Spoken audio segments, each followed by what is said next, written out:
What's up, everybody? Good evening. What an exciting night I have for you tonight. Very exciting. I have Chris, aka Sickwidwglide, and Missys.Moto, his beautiful bride, coming in here. They're in the green room right now. Can't wait to have these guys come on.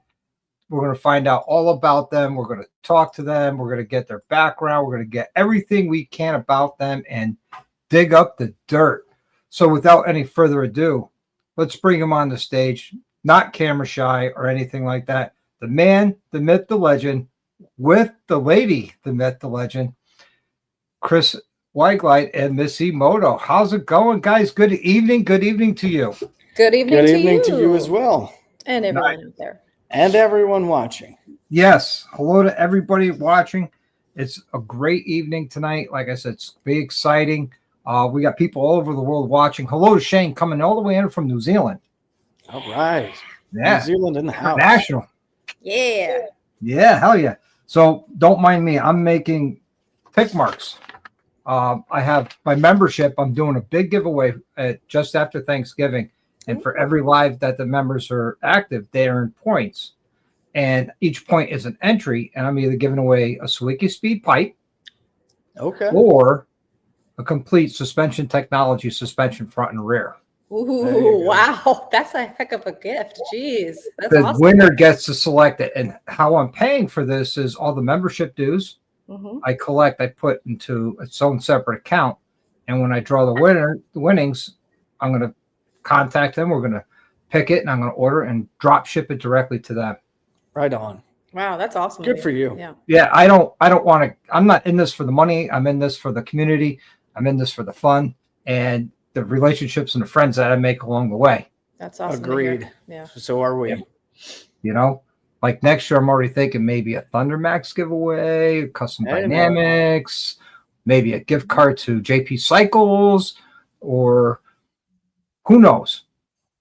Yeah. Who knows? Like, got a little bit of time to worry about that, you know? Absolutely. So, first foremost, let's get into this. Tell me, Chris, what got you into motorcycles?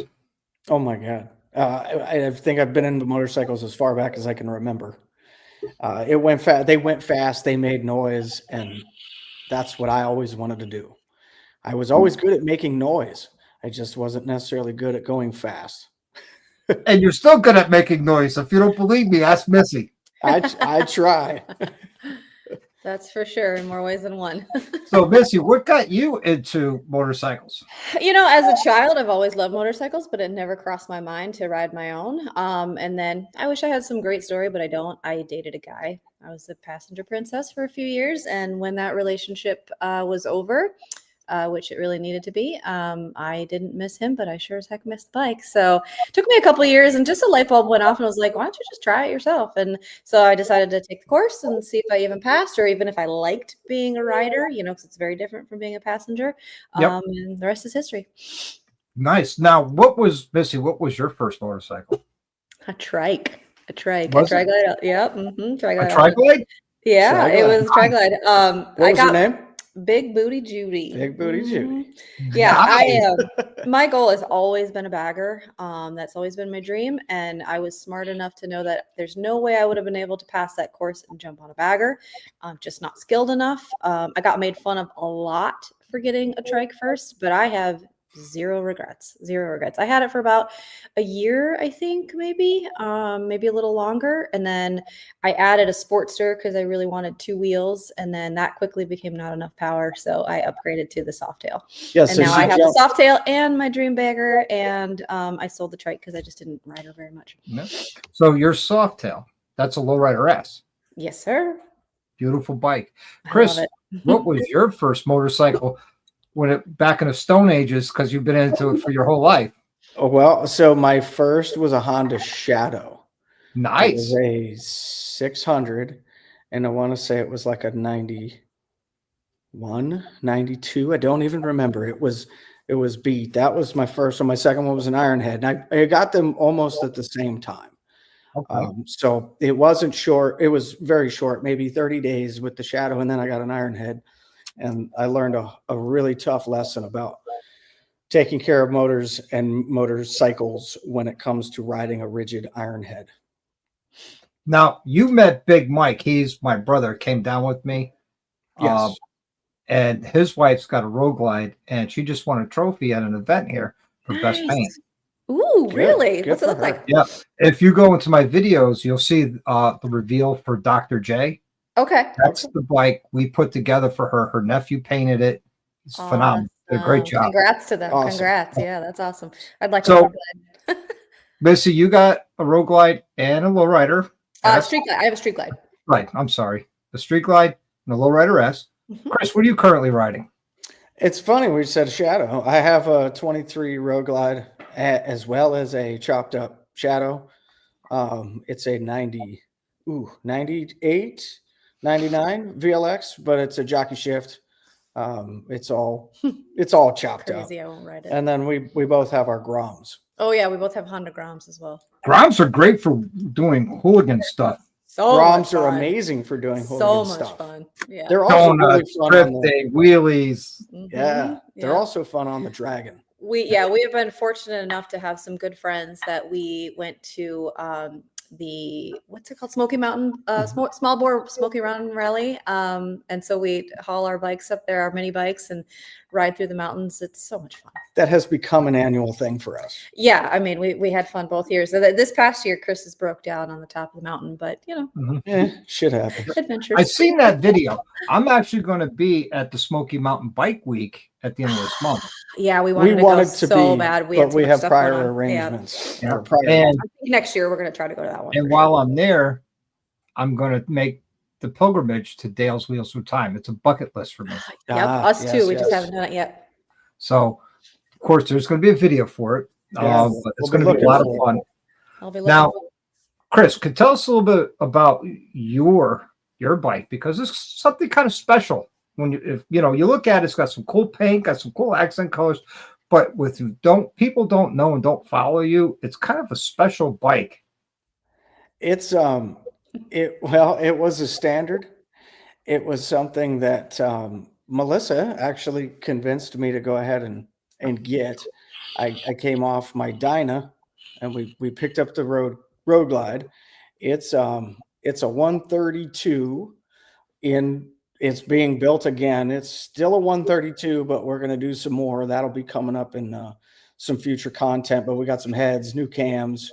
We're going to push as much power out of this as we can, and we'll do it incrementally, much like I've done in the past, as far as what do we get if we add this, and then what do we get if we add that, and so on and so forth. As you used to say, for science. Yeah, absolutely. Exactly. My favorite is, I don't know if I could say it on here, but F around, find out. That's my favorite. There's no better way to put a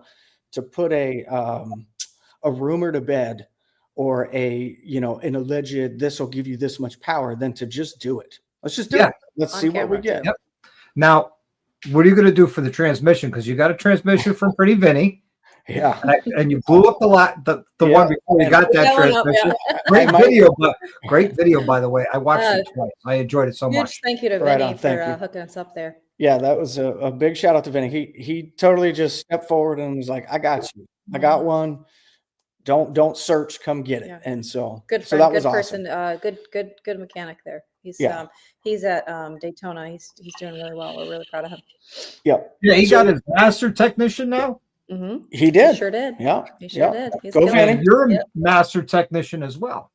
I am. I was. Well- I will always be. But yes, my current status is Lapsed. retired. Yeah. Retired. Right. I understand, but you'll always hold that title because, like anything else, once you have it, Right. You always You have it. can't Like, take the knowledge and experience doesn't go away. exactly. Right. Exactly. In the Army, I was a paratrooper when I was in my teens to early 20s. Wow. Nice. Well, thank you for your service. Well, it was a great job. They paid me to fly in helicopters. So Hey. Awesome. That's so cool. life's tough. Right. That's so cool. But, I still kept the title paratrooper. Yeah. Yeah. Yeah. Yep. They just like you keep your title. I got something here I got to share with you. Just like keep the Master Harley Davidson technician. Yeah. Well, PJ, Professional Monkey, and a few others got one of these. Oh, nice. Nice. Perfect. That's awesome. I found them on Amazon. Go figure. And I ordered a bunch of them and sent them out to people. Nice. Nice. Um, Well, TJ definitely needs one. He is definitely YouTube certified. we Yeah. we live Yes, in he Florida is. too, so we've gotten to I hang out love with Tim. TJ a few times. He's a We love nice. him. Yeah, Yep. And his wife, she's a trip. Absolutely. she's amazing. Absolutely. She cracks me up. I Now really like her. back to you, Chris. Yeah. So you got this bike you're going to be redoing. Yep, and I'll probably break this transmission too. So I will. I'll have to put a shout out to Baker, or I'll just have to find some funds and buy a nice grudge box. Now But I've heard a lot of good things about the new Harley Davidson transmission. I have as well, but I haven't had the chance to actually use and abuse one. Right. So you can understand my trust with Harley. Right. And my trust with Baker is not existent because I've actually blown up one Oh, really? where it blew up so bad where I had to buy a new case. Oh, wow. Yeah, it ate it well. Yeah. Yeah. Yes, Yikes. it did. So I wish you all the luck and science with the Baker. Thank you. But, Well, you know, the new blue Harley transmission, you're right. It's supposed to handle a lot. So maybe I'll reach out and try to acquire one of those as well. Who knows? But well, here's a shocker for you. On my Softail with the 154 horse, 165 foot-pound torque, I ran a stock transmission, a stock clutch. All I did is upgrade the springs and put a variable rate pressure plate, and it held it. And I was gifted a Recluse Apex clutch. So I put that in, and I'm loving that. Oh, I bet. Nice. I bet. How about your comp? You still running the stock comp? No, when I built that motor, I went direct. Okay, I got you. Yeah, that's a direct drive. You know, everything's direct on that. I'm still stock. I still haven't broken it, so I'm gonna run it till it breaks. Yeah. Well, when I got the crate motor from Harley, the 131, I sort of voided the warranty before it went in the boxes. I tore it apart. And I threw out the garbage they put at it, and I put in what I wanted, and hence why it's making good numbers. Yep. Now, if I lived down in Florida and E85 was readily available, I'd be running E85. Yeah, that's There's fun. a couple places around here. Yeah. Yep. I was able to bring it to Doug one time, and when I had it down there last, we put some E85 in it. We put an E85 map, and we're adding E85 is 180 horse, 185 pounds of torque. Yeah. But And the fuel efficiency's out the window. It's like 50 miles out of a tank of gas. Right. If you're lucky. Yeah, exactly. Yeah, but it's 50 fun miles. It's fun. I was gonna say, and you burn that quick. Not only in speed, but fuel and energy and excitement. It is all of it. Now, Missy, you got to be excited. I saw on Instagram today, or was it yesterday, that you got a whole box of goodness from our friends at Advan Black. Christmas came early. Yeah. We're gonna have to wait and see. She's getting some changes, cosmetic changes. I know what it is without it because I know the size of the boxes. I know exactly what you got. Yeah. So I've wanted to do a paint job on her for a while, but the silver actually grew on me. But this came about as an opportunity, and there's no way I'm passing it up, and I'm really excited. Yeah. Alan's great people to work with. Very much so. Very much so. Very much so. You know, one of the nicest guys you'll ever meet in the industry. Yeah. Agreed. Yeah. Yep. You know, That's been our experience so far as well. Yeah. You know, I think Pete's pretty nice too. Pete with Nowatzki. Nowatzki. Yeah, Peter Nowatzki with Nowatzki suspension. Yeah. He has become my new best friend. he's well, good you got to check out Suspension Technologies. The right outside of Tampa. Yeah, actually, we have talked about heard. that. Yeah, I've heard. Yeah, we've heard good things. Yep, I have their shock in my Softail, and I'm loving it. I bought it here in Daytona.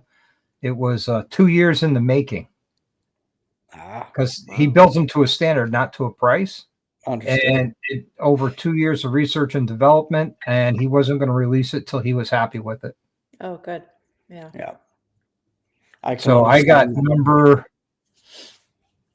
2. Nice, nice. Awesome. And you're Jake? loving it, huh?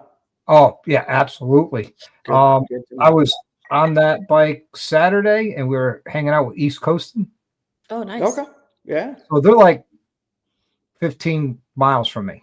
Oh, really? Okay. They're getting Yeah. pretty big. So yeah. So I know Gabe and all those guys, and Yeah. Yeah.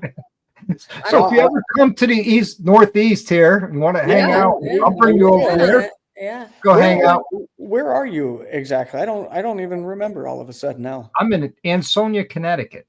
Connecticut. Yeah. So my cousin is in Upper Pennsylvania. So I don't know exactly how far that is, but it's, as far as the country goes, it's not that far. Well, those states are a little up there.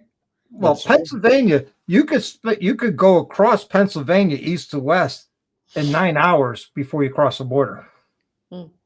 Okay.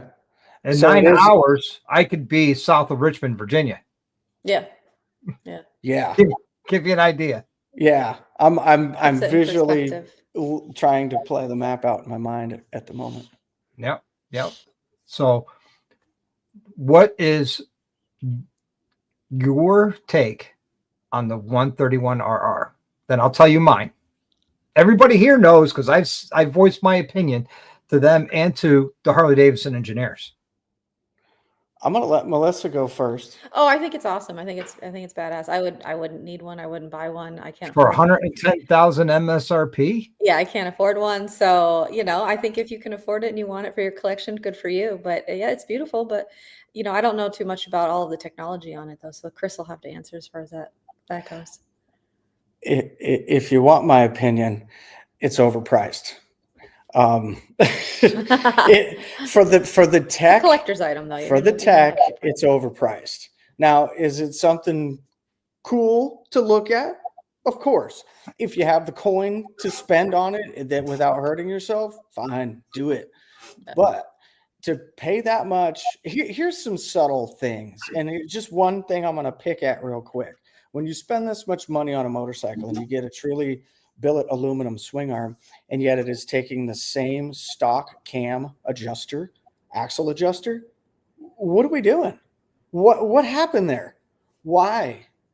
That's just one question, right? Well, and we could go down the list, but just the areas that, in my opinion, I don't want to say cheaped out, because that's such a harsh term, even though I'm going to use it. I feel that they missed the mark in some areas that they shouldn't have. Not if you're going to call it the RR track ready. And it's nowhere close ready for track ready. No, of course not. I've said to the engineers, that's great. It's one of 132. He goes, no, it's 131. I'm like, no, you start at 0. Actually, there's a 000 and a 00, and then there's 0. So there's 132 of them. But they're selling 131 because 0 is at the museum. Now, serial number 1, I just learned, sold for $2.5 million. Wow. And the dealership can they be by me just sold one $131,000. Some dealerships are getting north of 150 for it. Yeah. Now, I've said it. I'm sure you could do it. We could build one that's better, with a lot better product for a lot less money, and it'll be one of one. Yes, with a custom paint job, with all the carbon fiber and everything. That's exactly what Chris told me when I was looking at one over at Daytona, and he was like, I can build I said I can build that exact bike for but under $50,000. Now, mind you, some of the parts have an exorbitant price, like the swing arm, and they do that to kind of control the market space from you buying the parts and rebuilding it on the side. But in essence, as long as I can acquire the parts, I should be able to do that for less than $50,000. Not including the price of the bike. No. I'm saying parts. I could acquire all the parts to build the motorcycle for less than $50,000. Right. Now, if I was going to buy, let's say I wanted to build a one-of-one bike, I would start with a brand new Road Glide or a Street Glide, right? I'd buy it brand new. Yep. The base color, because that's all getting changed out anyways. Right. I figure with the price of the bike and parts, total of 80 grand. I could build one better, faster, and, you know, big shout out to Dark Souls Corner, gifting out 5 memberships tonight. Thank you, Mr. Dark Souls. Really appreciate you. Oh, nice. Yeah. All right, Dark Souls. He's on the unaffiliated podcast. They go live every Wednesday night at 6:30 p.m. Eastern time. Oh, nice. He's a good dude. I got to hang out with him in Gettysburg last year. Ah. So I'm just now getting trapped by the. Yeah. you get sidetracked by the side chat. Yeah. I'm trying to catch up on. You know, as far as we're talking about the RR, like it's a novelty thing, you know, and it's the majority of people out there don't know what the parts cost, what labor costs, all that sort of thing. So it's one of those things where you have the money to buy it, you buy it. It's like going to the concert and buying the t-shirt for $50 when, you know, you could buy the same damn thing on the Amazon for $23, you know? So in my opinion, it's the hype of it, you know, not necessarily, it's cool. Don't get me wrong. I'm not dissing it, but I liken it to, think of it like you have a Ford Roush. a Roush. Right. So I kind of liken it to that. Like it's your upper model of your standard models, but at the same time, it's still just a Ford Lariat F-150 underneath. Yeah. Well, yours, yeah. And this is just a Roguelide with a 135 or 131. Yeah, exactly. And so I guess to finish that thought, it is pretty. It is eye-catching. I mean, they did that part of it. Yeah, they did it well. But I think the tech side and the performance side is lacking. They missed a lot of marks, unfortunately. Yeah, because only getting 150 square out of that motor, there's a lot more meat on that bone. Of course. And let's be maybe real that's intentional on that. though. Yeah, I was going to say part of that is controlled power. It's how they sell it. There's behind the scenes EPA agreements and whatever they have to meet with that, plus who knows what other agreements they have to meet. But you're right.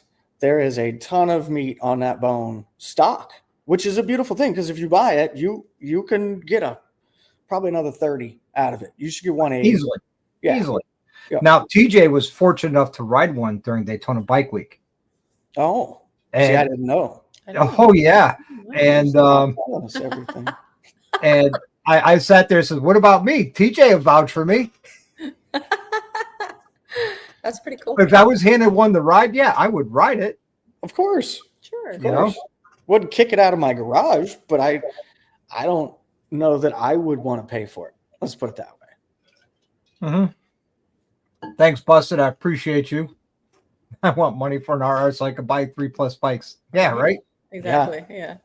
But we all do. Don't we all? Yeah.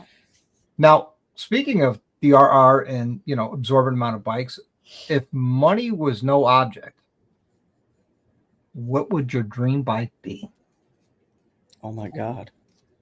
I would build it myself. So what would you start with?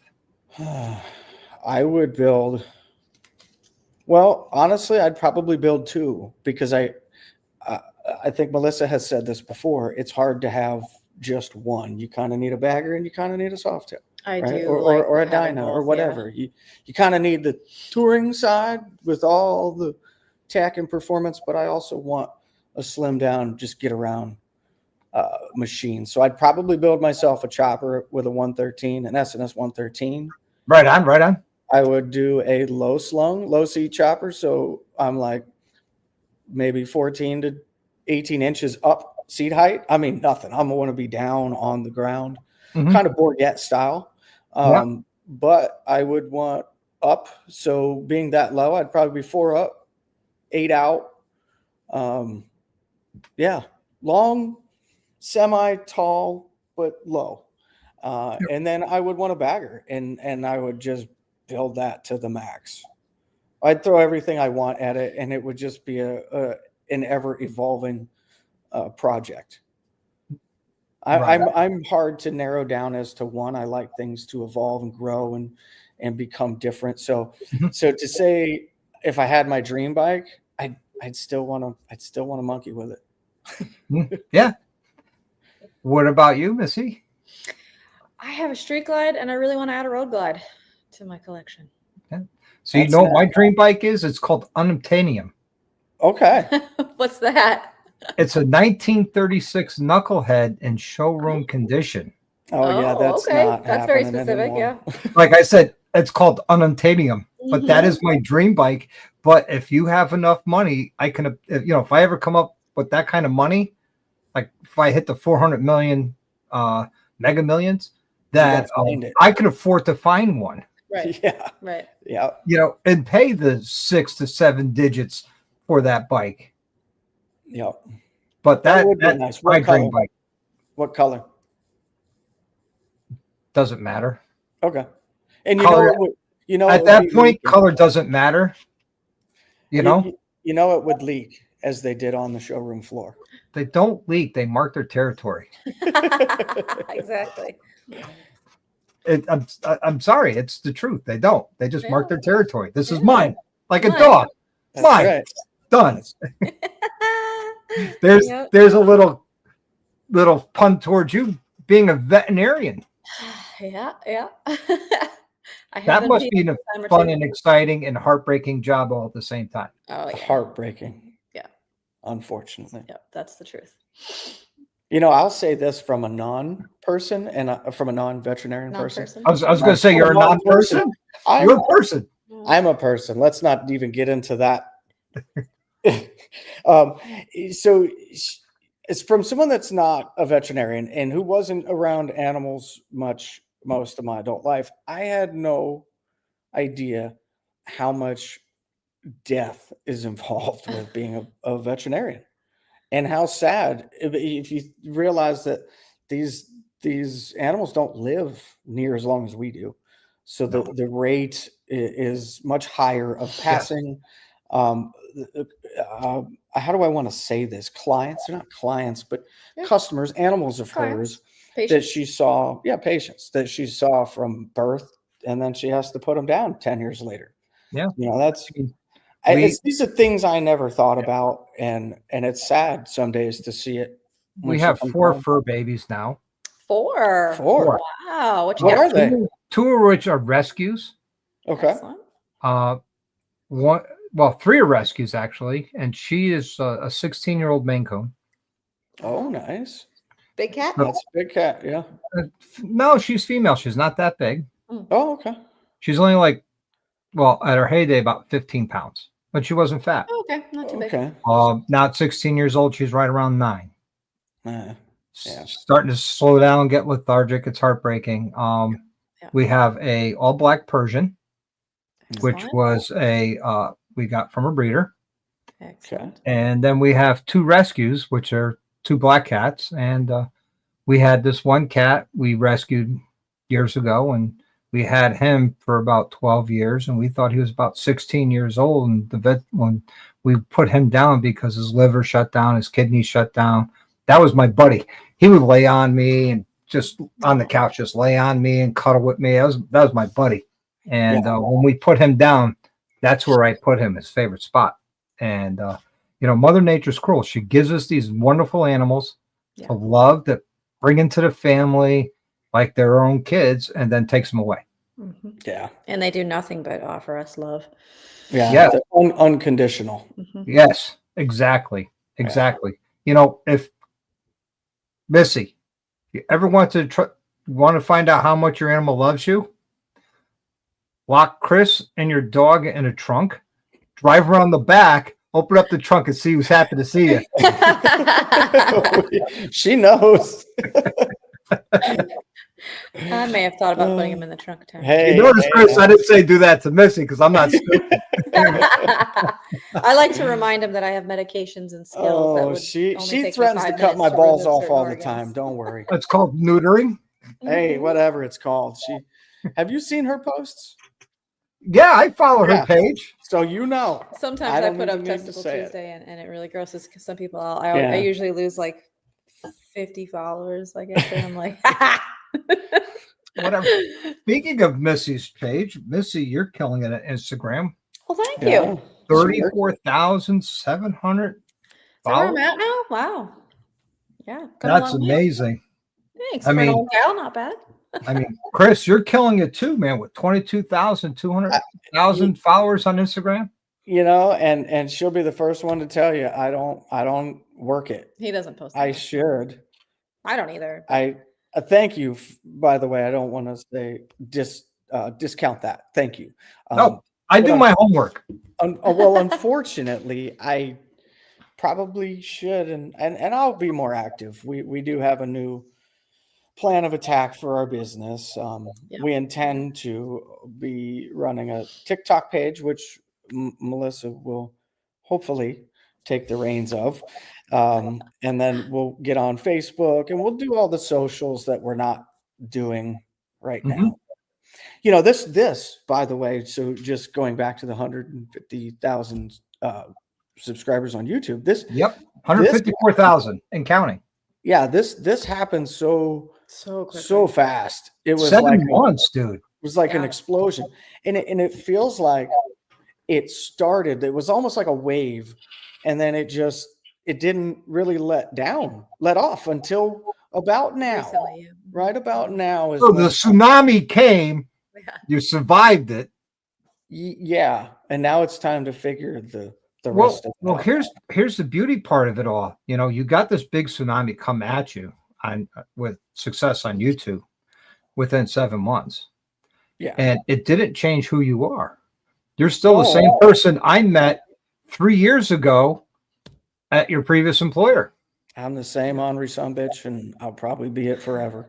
As a matter of fact, when I was in there filming and I says, that's Chris, aka Sickwidwglide, follow him on Instagram. He goes, don't follow me. That's creepy. You know, he's just being a smart ass. But it's in the video. It's in the video. I kept it in there. I still say it. Yeah. I'm like, people are like, I follow you. When I meet them in public or wherever and they shake my hand, they go, I follow you. I go, you know, that's creepy. Don't be doing it close. I don't want to. Which, when you're meeting your followers and subscribers, you had a couple meet and greets in Sturgis. One was at Nowaski Performance, and another one was at Advan Black. How did that go? Well, so the Advan Black one, just to correct that, we didn't end up getting to do that one. I was so inundated at the Nowaski tent that he was actually hired to do some work there, to do installs there. True. So, so not only to do some work, but to meet and greet, because we really do like the suspension. And I like them. I like all of them. Yeah, and so the plan was to do one at Advan Black as well, but it just time and you, as you probably know, when you're at an event and it's an ongoing thing, you get pulled in 800 directions, and it's hard to. No, I don't get pulled in 800 directions. I push myself in 900 directions. There you go. Okay. Well, either way. Like I said, I'm tickling 5,000 subscribers right now. So, you know, people with large followings like yourself and TJ, Traveling Tall, just to name a few, you know, when they show up to an event, there's a lot of people there that want to see you and talk to you, hang out with you. And that's awesome. Yes, it is.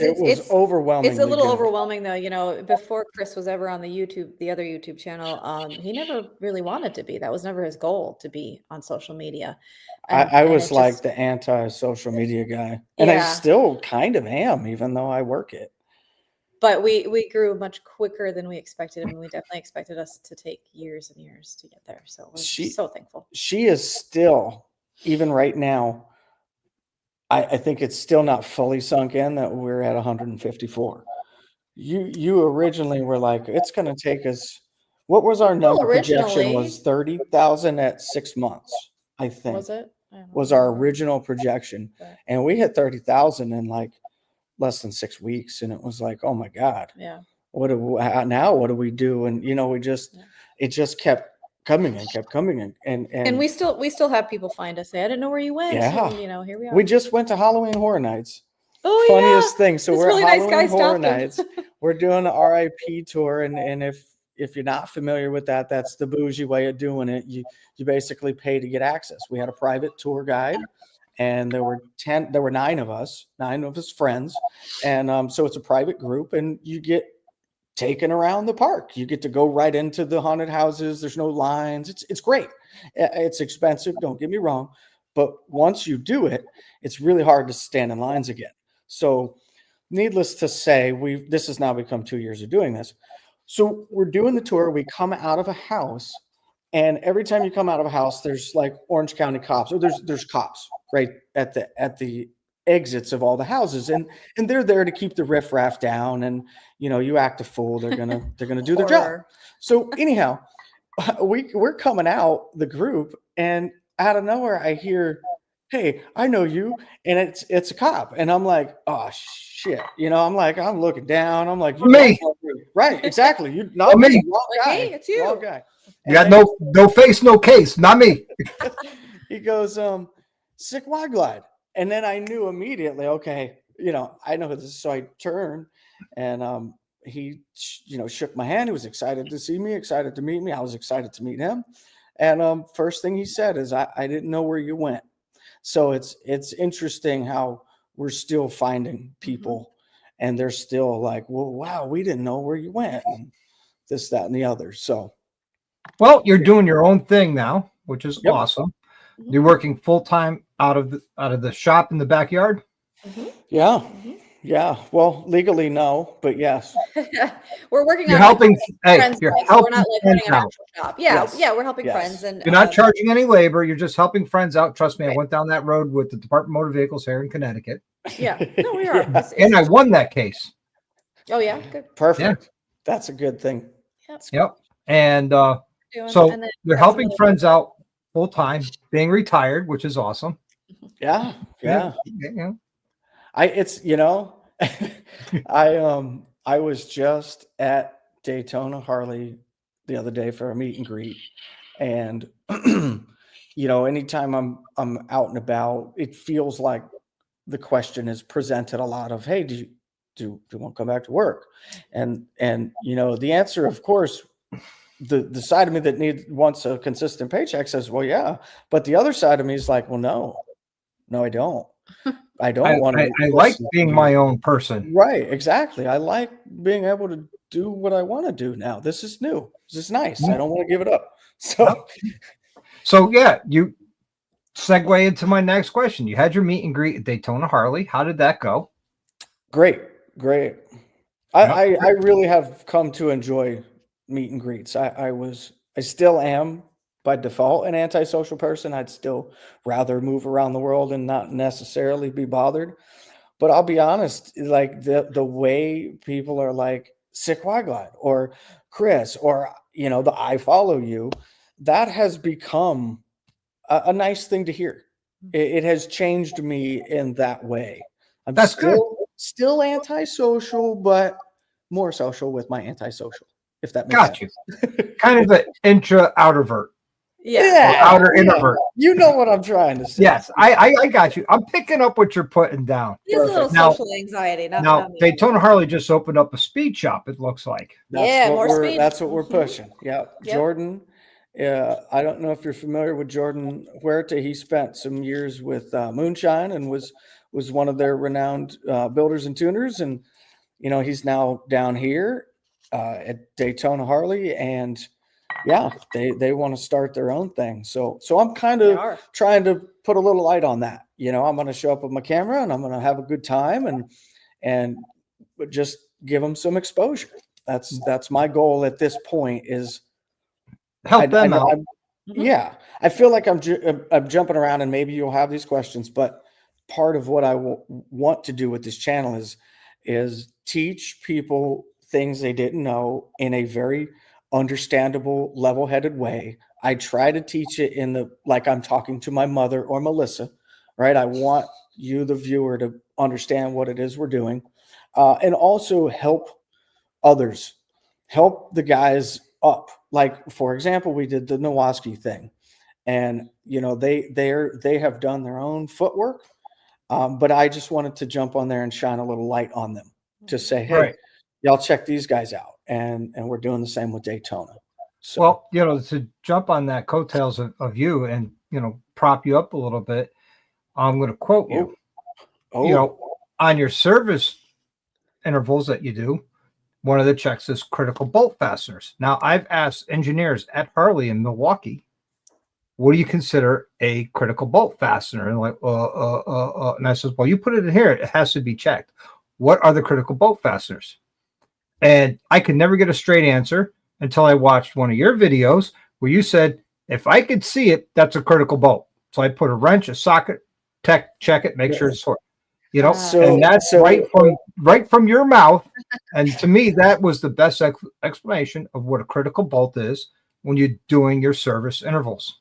You know, I'm glad you said that, and we have this moment. Hopefully, this will live in the annals of time. But I in 2002, I went to a class in Milwaukee. It was actually the V-Rod class. It was one of the first V-Rod classes where we had to tear the engine down and rebuild it. And you only got back then, I think we had 4 days. And then they shortened it. But anyhow, during that visit, every time you go to class, there's usually an engineer or there's someone from a different part of Harley that comes through, and they welcome you and they thank you for being there and they give you the spiel, right? Yeah, Harley-Davidson University. Yeah, and then they're open for questions. You know, they're like, any question you guys have, feel free to ask. And I asked it. I said, what the hell is a critical fastener? Can anyone explain to me what specifically are critical fasteners and how do I identify them, since we don't mark them and they're not in the book? And the one engineer who was, I'm going to guess he was older, probably a little more salty. He crossed his arms and he goes, anything you can fucking see, critical fastener. And that's what I've lived with ever since. I said, okay, fair enough. I've gotten another direct answer. What not a critical fastener? Head bolts. Because the way they're torqued, they're torque twist back plus 90 degrees. So you really can't torque check that. Right. So that was the only thing that says that is not a critical fastener, head bolts. On an M8, you can't get to them unless you're disassembling the motor. So I'm glad you said that, because I guess my statement wasn't fully complete, but anything aside from the engine that you can see is a critical fastener. Because if it falls off, a part can go with it. And you're only riding 2 wheels. This isn't a 4-wheel vehicle. So if, I'm making this up to sound silly, but if one of your car wheels falls off, of course you can get in a wreck and it's dangerous, but your chances of dying are a lot less than if you lost 1 wheel on a motorcycle, right? Yep. So that's it in essence. Like your frame bolts, your fender bolts, your handlebar bolts, your triple tree bolts, all of that is critical. You need those. They're there for a reason. Yeah. Yeah, absolutely. 1000%. If it's a bagger, I take the bags off. I check the suspension bolts. If it's a soft tail, newer soft tail, I'll take the seat off and I'll check the front one. Then I'll loosen up the pinch bolt and check the tightness on the back bolt for the soft tail, and then retorque that pinch bolt. It's just so, they put it in there in the book, check critical fasteners, but they never outline what an actual critical fastener is. It's a legal CYA for them. Yep. We told you to check critical fasteners. You need to check this. Yep. Right. But did you define the critical fastener anywhere? No, of course not. Of course not. That's something lawyers can argue out and deal with and whatever. Yeah. But says we both drink here. Hey, cheers! I'll drink with you. All right. Well, I'm non-alcohol here, but I'm having some whiskey. I'm not judging. This is not a judge-free zone. I don't sit on a pulpit behind a desk wearing a black robe. So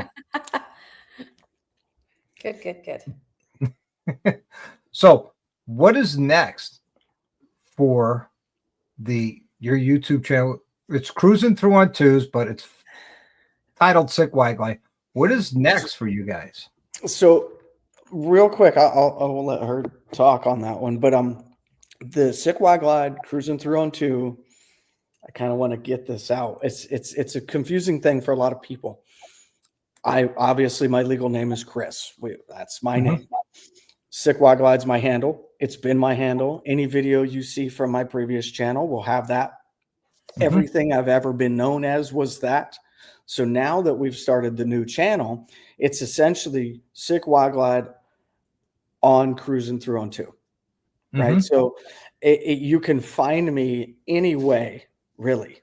If you put in Chris, technician, you can probably find me through some other filters. But, you know, I set all that up for a reason. Anyways, not to be long-winded. Go ahead, my love. What is our... I mean, Cujo's definitely going to be featured next in her upgrades. That's exciting. We have a couple of exciting opportunities with companies. We can't really mention them yet, but yeah, we've got a few things in the books, and we definitely plan on doing more rallies next year. Yes. We already got an Airbnb for Sturgis next year, so we're on board for that. And when are you going to be out in Sturgis? I'm going to be out the week before through the first weekend of the rally. Then we're out of town because it just gets way too people-y.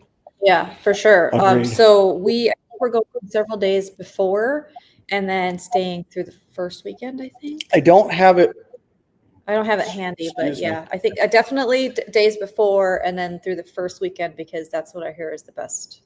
Yeah. weekend.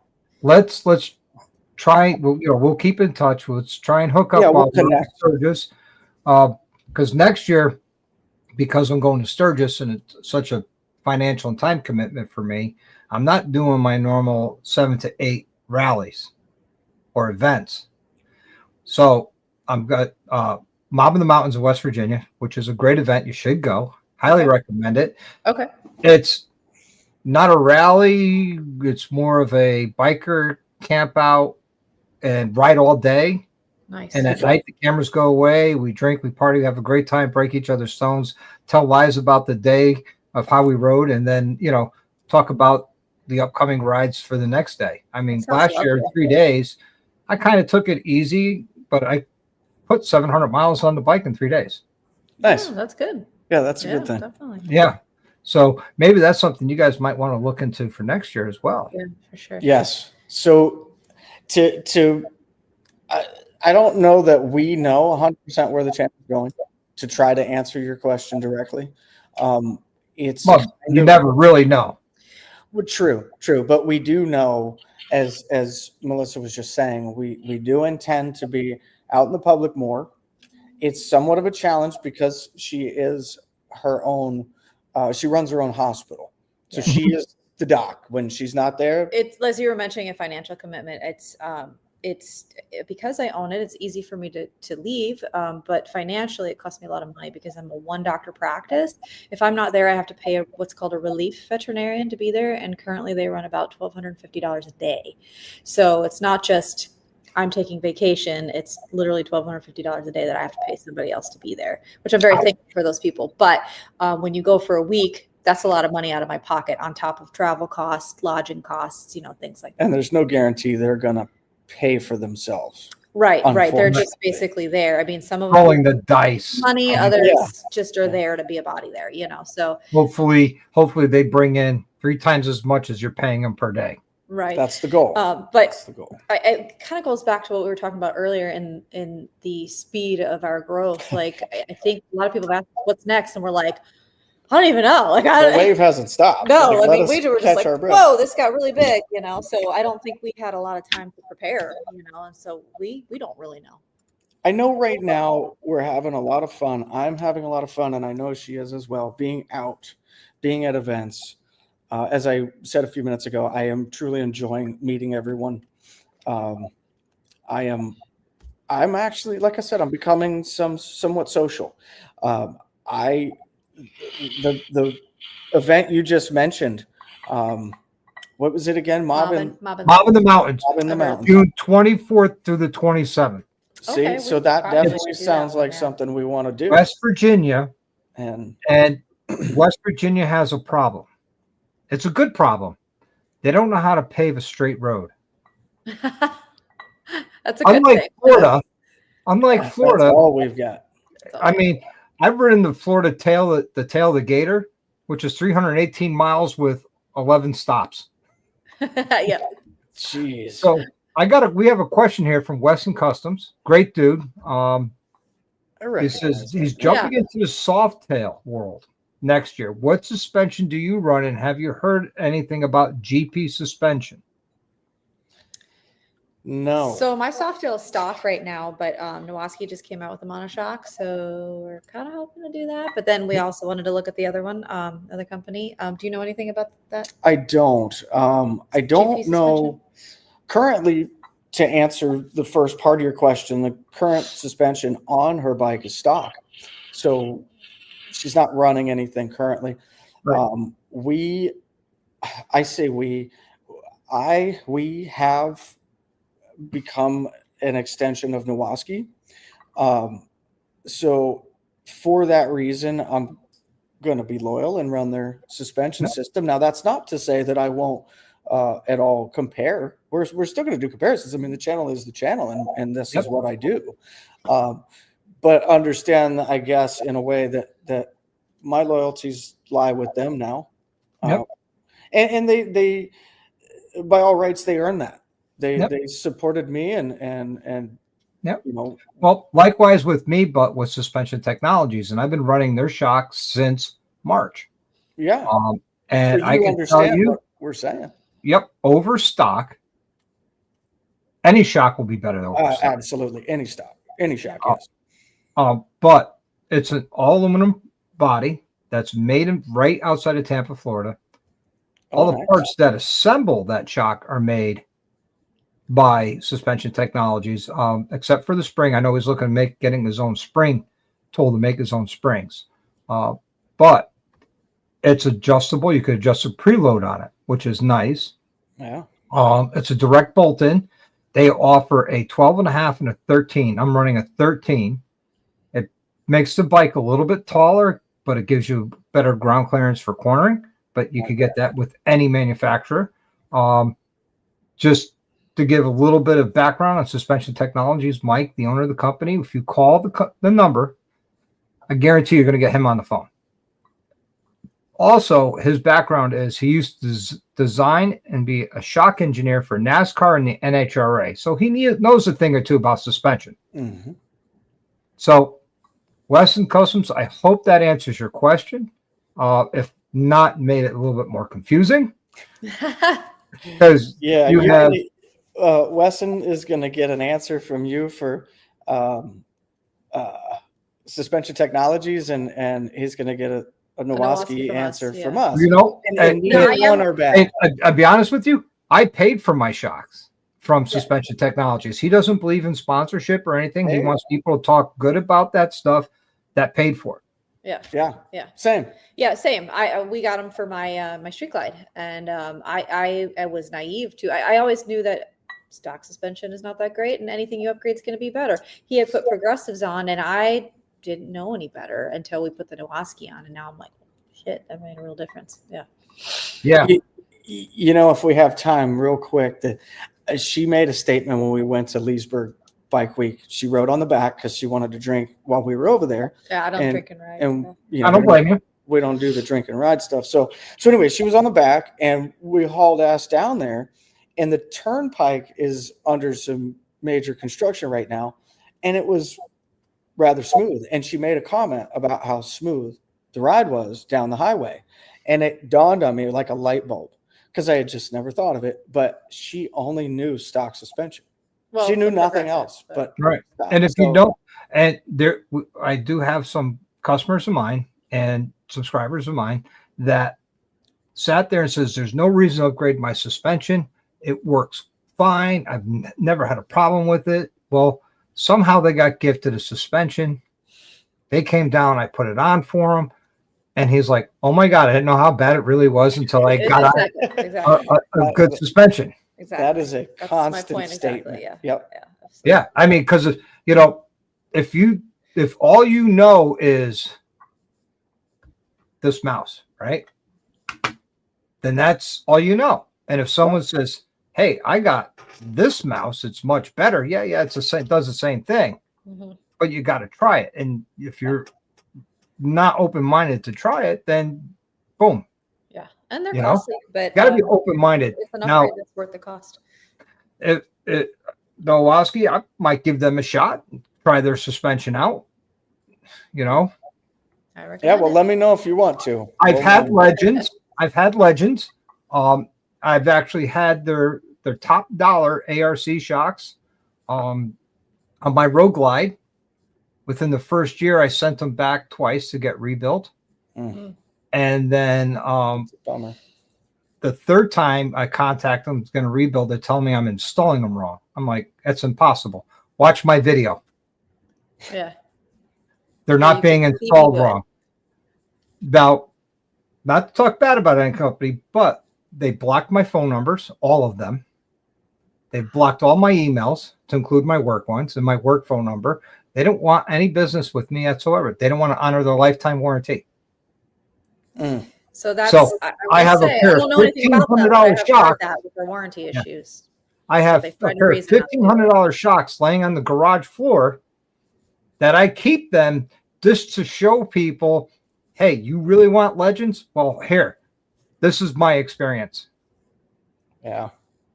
Sorry to hear that. Yeah. Yeah. Well, you know, there's going to be good and bad. I mean, I think the big mistake they made is they sold out and they went big corporate. Agreed.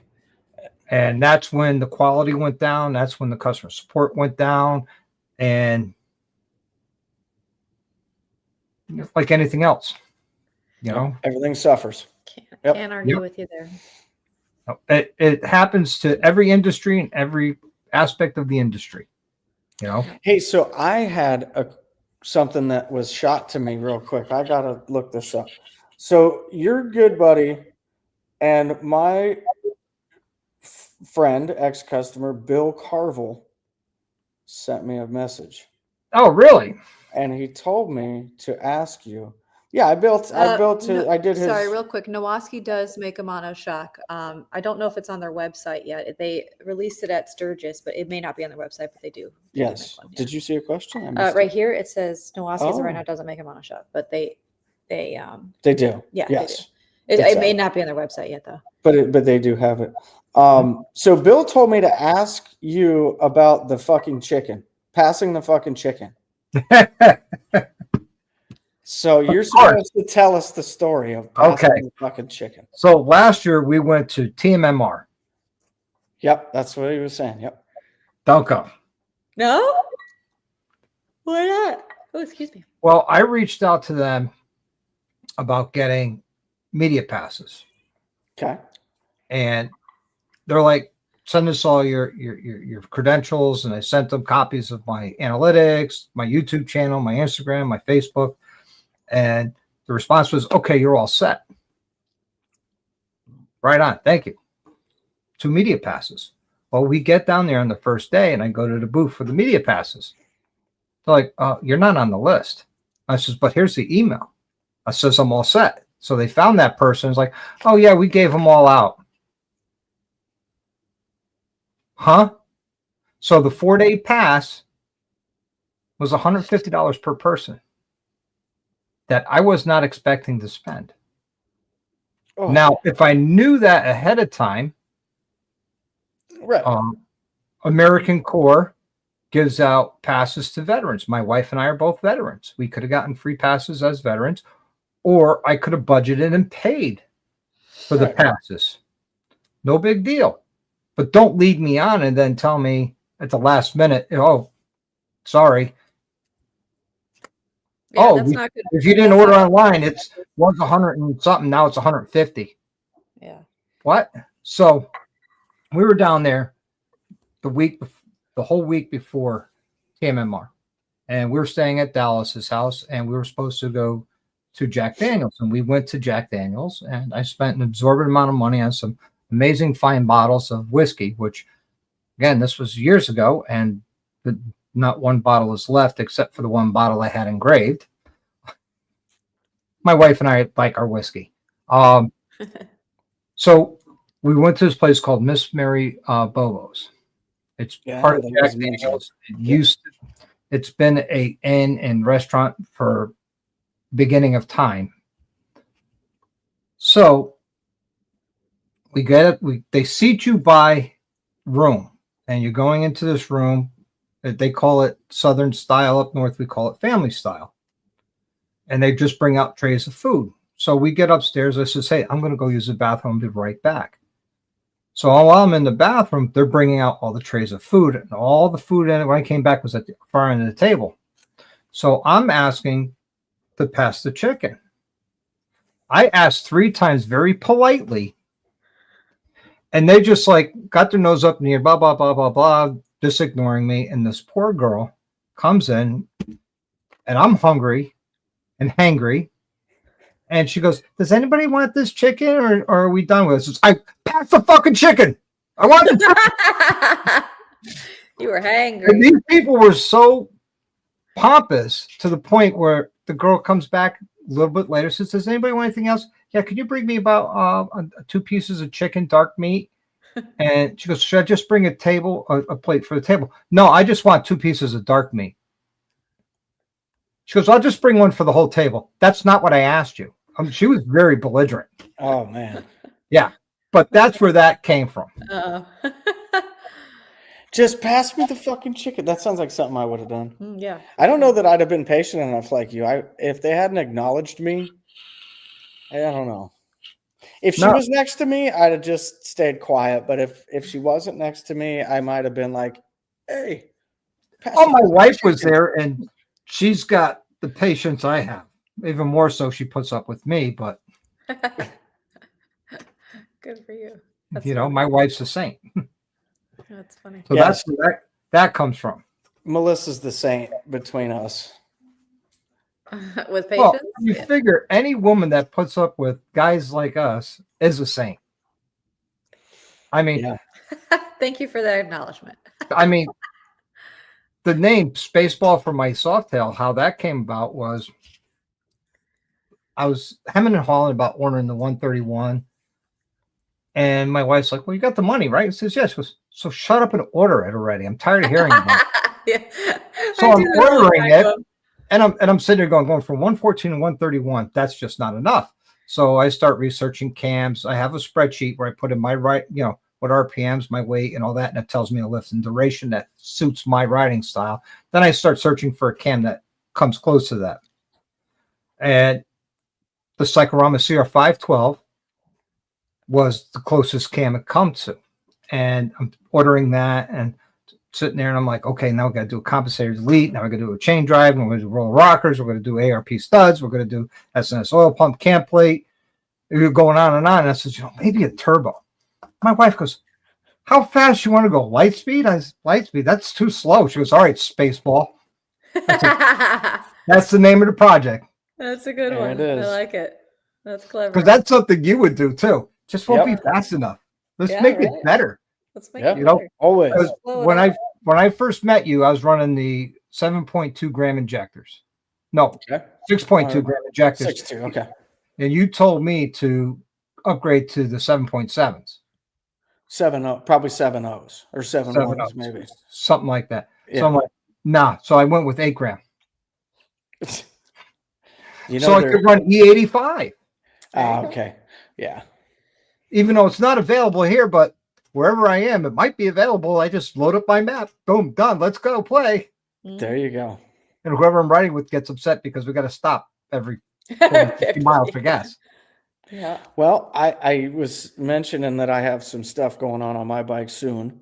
I have some other bikes to take care of, as well as friends and people. But Yeah, some pretty mine, cool builds with friends soon. Yeah. mine will end up with what am I trying to say all of a sudden? An Impact Wiring Solutions ECM, and I do intend to boost it at some point.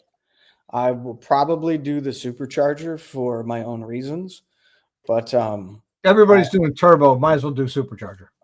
well, we did it before on the channel. We did a I know. couple of them, and you know, one of them I really enjoyed. I enjoyed them both. Don't get me wrong, but it's unfortunate one blew up. Shit happens. It is what it is. High performance comes high maintenance and high dollar item. Problem. And high consequence too. Yep. That's something that we don't talk about enough. And anybody listening that has built high performance things and engines knows you're going to blow shit up. it's going to happen. You can build the best bike and deliver it, and that guy can take it, and 7,000 miles down the road, for whatever reason, it just fucking shells, and nobody knows why. Shit happens. It just decided to give up on life. You put high compression with high RPM, with high fuel content, with all kinds of things, high power, and bad things happen when Listen, not everything works right. Cast aluminum at the end of the day. Absolutely. With a steel sleeve for a cylinder. And I tell that to people all the time. Yeah, high performance is cool. Yeah, it's expensive, but you don't to get into, but you don't realize that's the cheap part. It is. It's the maintenance that you put into it. It's the repairs you got to put into it constantly. I mean, I had one guy asked me to put a chain drive on his bike. I says, why? Well, because I think it looks cool. I'm like, okay, you got a street glide. You won't see it. Well, I still think it looks cool. I want it. Okay, no problem. And I put the chain drive on it for him. I took it for a road test, brought it back in, readjusted the chain for him, lubricated it. And I said to him, I'm in Connecticut. He lives in Philadelphia, which is right at the border of Maryland. Yeah, how far from you is that? Delaware. About 150, 200 miles. Okay, all right. So I said to him, I says, look, before you get home, you're going to have to stop and readjust your chain. And he didn't hear that. They never do. Because 2 hours later, I get a phone call from him. I'm like, hey, what's up, man? The hell?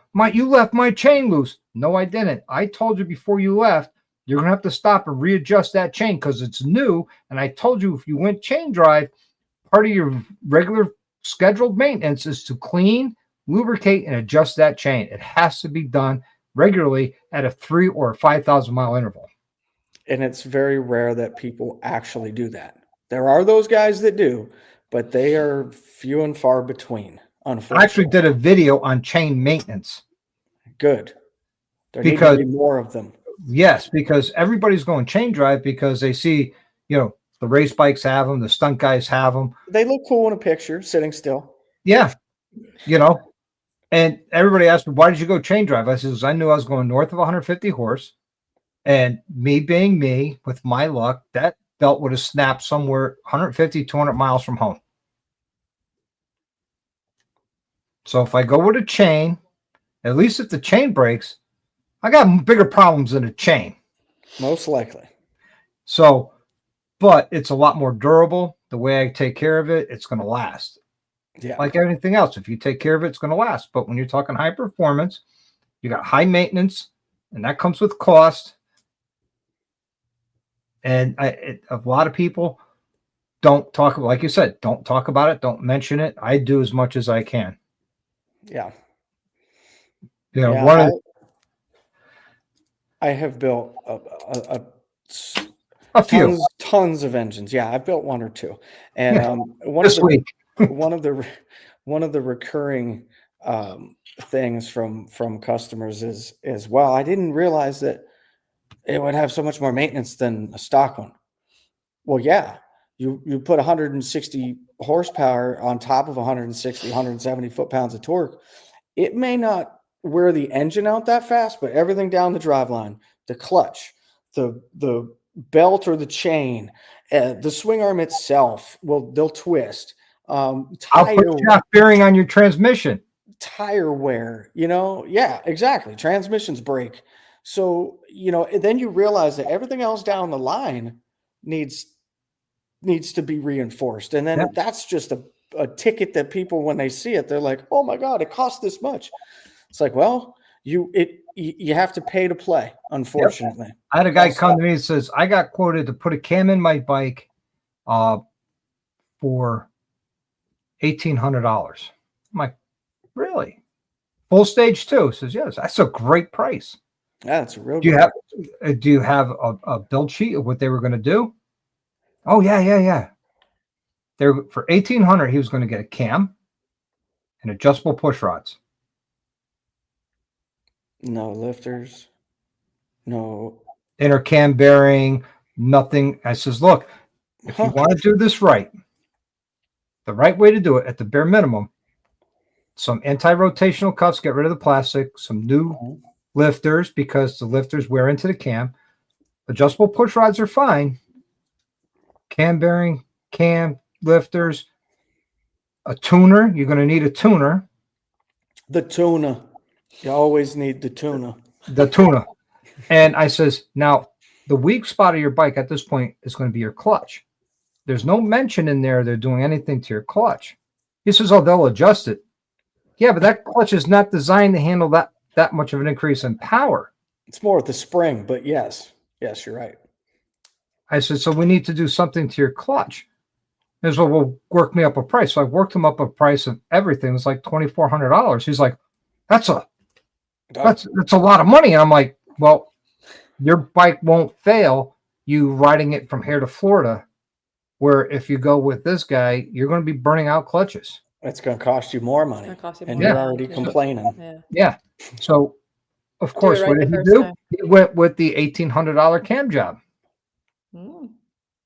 And, of course, he brings it to me because it's having problems. He says, why don't you bring it back to your builder? It's his work. Well, he said he won't warranty anything. Oh. Lesson learned, right? Lesson learned. So, of course, the lifters tore apart the new cam. The cam bearing was just about falling apart because it's stock. So I said, this is what's going to cost you. And, of course, his clutch was wiped. So now that $2,400 bill just jumped up to like $3,400. Yeah. He's like, what happened to $2,400? Well, now I got to replace your clutch, which is 2 quarts of fluid, outer primary gasket, which you weren't going to get any of that. Now you're going to get this. So what do you want from me? You just wasted $1,800. Yep. It's a tough lesson. It's an expensive lesson. Yeah, it is. I mean, some people don't listen to me and they go out and do what they want. They come back and like, yeah, I should have listened to you. I'm going to spend that money now and, spend it twice. I'm like, EJ, that's my buddy, EJ. Just talk to me before you do anything, please. EJ, if you're listening, talk to him before you decide to do anything. Well, he just bought a brand new 25 Sickwidwglide in the Raven Fade. Oh, nice. Yeah. Beautiful bike. Yeah. And of course, we just did his 1,000-mile service on it. Good night, Big Mike. Love you, brother. Good night, Big Mike. And now he's like, okay, now what are we going to do? I'm like, well, I say ride it, put gas in it, refill, repeat.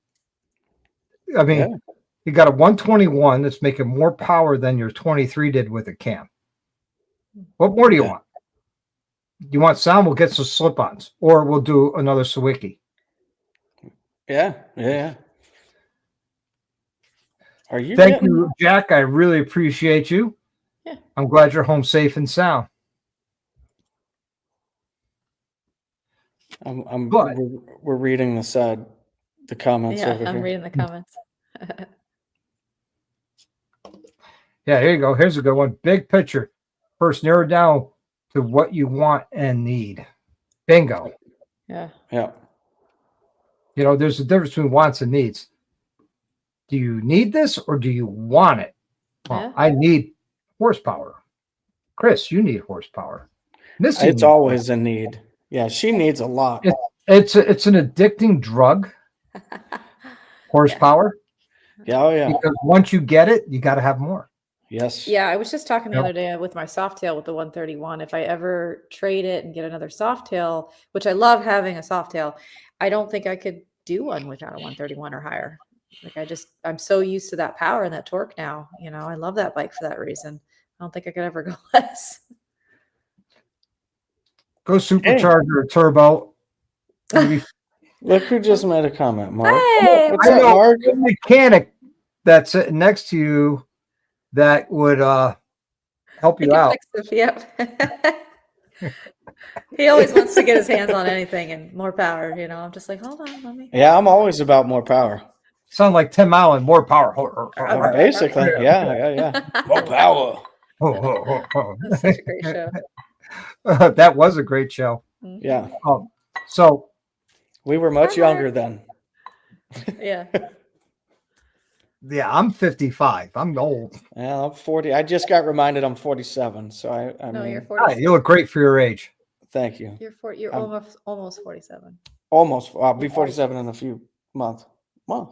Month. Yeah. Yeah. So you mentioned earlier you want to get around to more events in Yes. 2026. Yes. Do you have any idea on your horizon? Okay, Leesburg, Daytona, that's local. Those don't count. So what would be our next out of state event? Good question. We've I never don't done know that we Laconia. actually have that We've figured never. out. Well, we have Sturgis, but I mean, Yeah, we're not Sturgis going to is on the wait all books year for to sure. do anything. I don't know what our I've next. heard of the mob, and I wanted to look into that. The Smoky Mountain one, I'd like to do that one, just What's because our I love the next one mountains. though? What do you think? Our next one is Biketoberfest in a couple weeks. That doesn't count. Yeah, that's home. You could ride up for the day. So turn the around, only come one home. in the books is Sturgis right now. But Yeah, that's the only one we have like committed to. Well, that and the small boy rally, right? Oh yeah, we'll definitely do small Yeah, the boy again. small boy Yeah, rally. for sure. But as far as Any plans of Laconia, Smokeout, Laconia is Ocean definitely- so City, you, yes, I would like Gettysburg? to do Laconia. So like Sturgis, I haven't been to Laconia. I would like to check that out. There's some great riding up there. The White Hills is some amazing riding. A lot of people like to ride the Kangamangas Highway. The who's a what's Great it? road. Huh? What'd you say? Was that even English? Yes, it is. What did you say that again? You said The it too quick. Kangamangas. Kangamangas. Kangamangas. Yes, or as my Just- friend Meg from Meg's Whoa. Motorcycle Journey would say, the come among us. Come on, Mungus. Okay, well, just the name Come on, I want to alone. I need to be on that road so I can take a picture on it. Yeah. It's a great road. There's some great views. You're climbing the White Hills. Okay. Plus, you got Mount Laconia was an option Washington, for me, for which has sure. an auto road, so you can go to the top of Mount Washington. Okay. Nice. There's some really good riding up there. The rally's okay. It's so the rally isn't really the reason to go. I It's take it. no, the it's riding. t-shirts. Yeah. Typical. If you go to the legendary Weirs Beach, it's just t-shirts after t-shirts after t-shirts. Maybe a knife dealer here and there, and ice cream. I see. But the racetrack has some good dealers, and so does the Harley dealer. Laconia is one that I've always wanted to go to that I've done. Yep. So if you ever go to Laconia, let me know. If you guys need a place to crash on your way up, Nice. I got a spare room. More than welcome to. That's awesome. Yeah. All right. Good to Um, know. Got Write a that garage down. with the right? bikes. Chris, and I'm sure you would be happy in my garage. Oh yeah. Yeah. 2 lifts, Jealous. fire equipment, and all the tools and a press you could think of. There you go. Nice. You know, It's all. so It's all anybody needs. that's it. If I need it, I go out and get it. What There's is a this? question. Oh. Oh, there we go. He put it up here. Oh, okay. I have a lowered Road King and set of type 50 cal that says sacrifice my Lino. Are there any places out there to compare to the 50 cal sound? Ooh. Tab. Yeah. So sound wise, not that I can think of, which is one of the reasons they're unique. Well, the question I have is, what's more important to you, lean angle or sound? Well, that's going to be mean, for him to answer. It's like, do you want a pretty seat or do you want a Hey, comfortable seat? Hey, Keltfire, can you answer that for us? Which would you rather have? I like how somebody's asking him. You need a lower seat in 12. Sorry, guys, we're Oh, catching up here. Yeah, no worries. No worries. I'm behind as well. Oh, well, guys, time to funnel some titties and slap a few big butts. There you go. Take care, Shane. Have a great afternoon down there in New Zealand. See you, Shane. Bye, Shane. Well, Keltfire, it's going to kind of come down to what's most important to you. It sounds like that the sound, it feels like the sound is very important to you, which is why you're asking that question. Unfortunately, I do not know of a better alternative that will give you the same or very, very similar sound. So it looks like somebody with gave you the an answer of 4-inch go with tab. 4-inch. Yep. Wilkie. Well, I will tell you, I will just say this to preface that the 4-inch, the sound should get more poppy. It's going to change a little bit. It's not necessarily going to be a bad change, but it'll definitely get a little more crisp on the compression. So it'll be a little more, I don't know Right. how to explain it, but it'll just be a little more poppy. in It its bites a sound. little harder Yeah, as far as yeah. decibel. Yeah. That's why I went with 4.5s, because it's a good mix between the 50s and the 4s.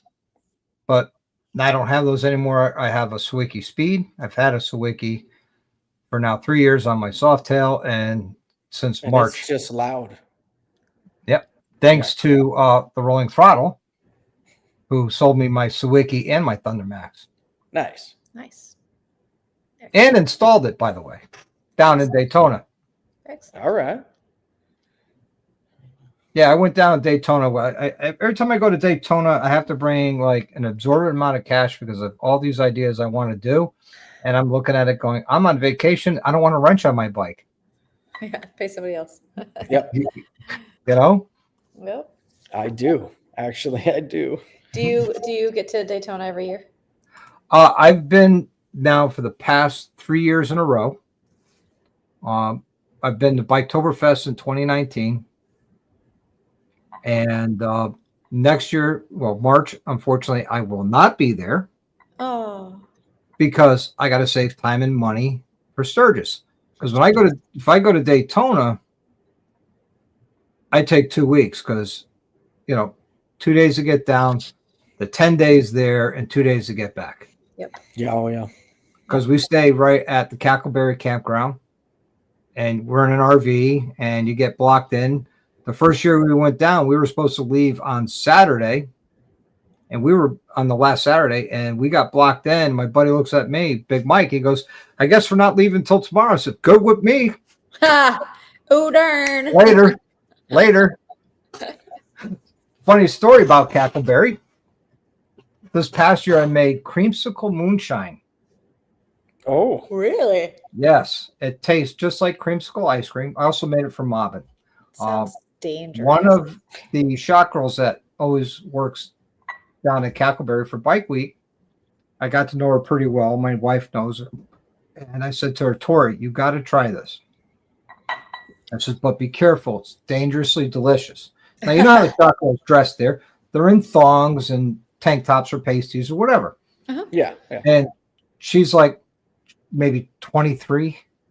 I says, just a taste, because it's Puerto Rican moonshine made in somebody's basement. I said, this is real stuff. This is not Everclear. So she's like, okay. She takes a sip. She goes, oh my God, that's delicious. I hand her a fresh quart. She downed half of it.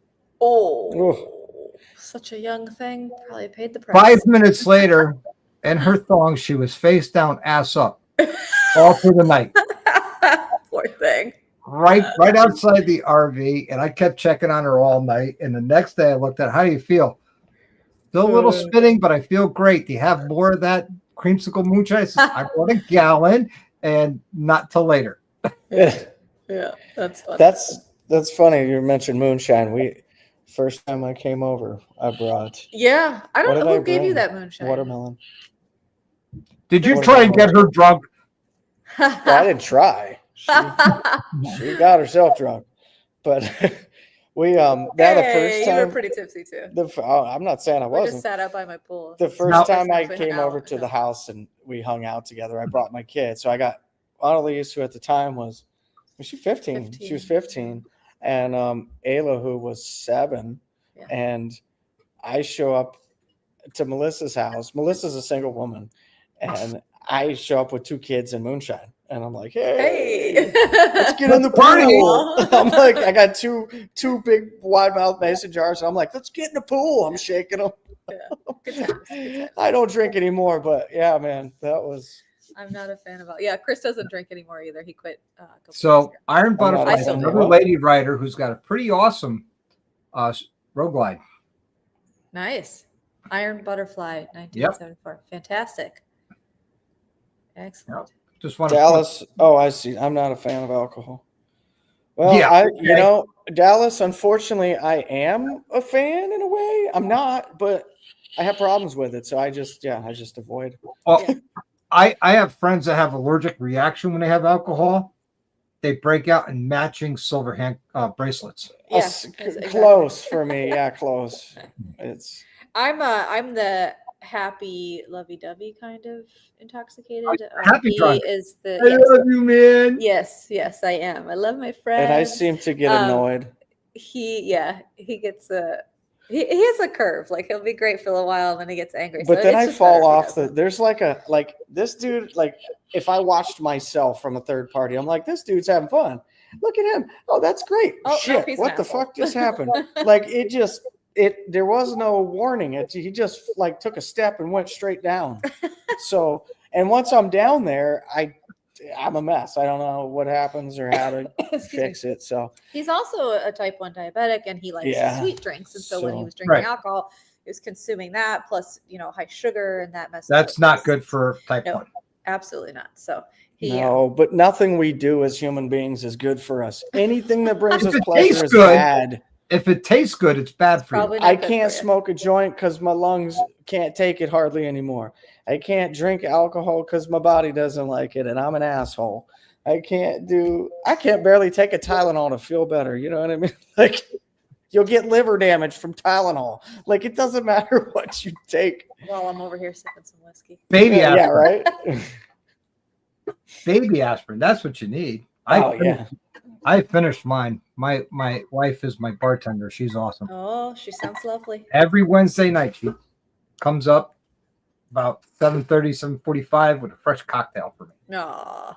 She's What a great awesome. wife. And on That's Saturday great. nights when we do the members only live, I try and have a project lined up for the members only live that will start and finish on the live. Like this past that's Saturday interesting. was adjustable push rods. It's just little things here and there that we could start and finish. One, we did the Apex clutch from Recluse on my Softail on a members only live. Nice. Yeah. So, Yeah. I try and use that as a teaching tool. And same thing with my videos. And I've got the little 8-volt power impact drivers and all that. And I tell everybody all the time, hey, if you're not comfortable using these, don't.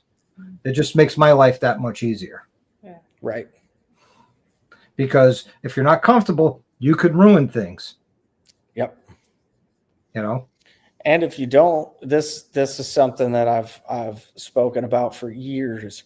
And now I predominantly do use power tools. But when you're young and you're new in the game and you don't know how that tool hits and you don't know how much torque it's putting on or what it's not, I hate to say this because I would have never said this, I don't know, 20 years ago in my career. But I now know when my battery's running low without ever checking. I can just tell by the audible. yeah, I know, like, okay, it's time, flip, because I want the consistent audible sound, which is giving me consistent torque. Yep. And I've used this impact enough to know with a torque wrench how much it's actually putting on. So if you see me just, people are like, how can you just do that? It's like, because it's not just as simple as, there is years of experience. Literal experience, plus there's impact usage to figure out what I'm hitting with. I'm putting on 14 foot-pounds at this setting.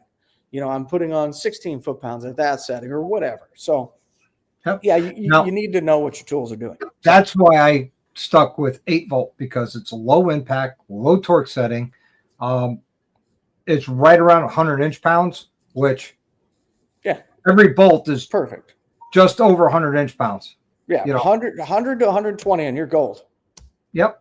Yep. Except for rocker box gaskets, it's like 120. No, but quarter 20. Any quarter 20 bolt that's under 2 inch, you can just safely guess 100 to 120 inch-pounds and you'll be just fine. Yep. And let me ask you this teaching moment for me. Other than a dog bone, have you found an easier way to torque upper rocker box gaskets on the back head of an M8?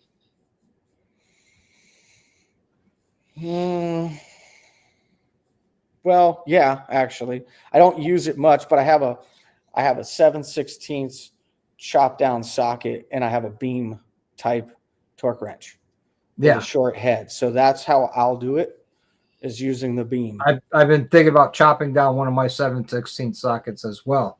You may not have seen it and obviously I don't do this in every video, but in one of my videos I went through and I explained that I have 1/2 inch, 7/16, 3/8, and even a 5/16 chopped down to as low as I can chop them.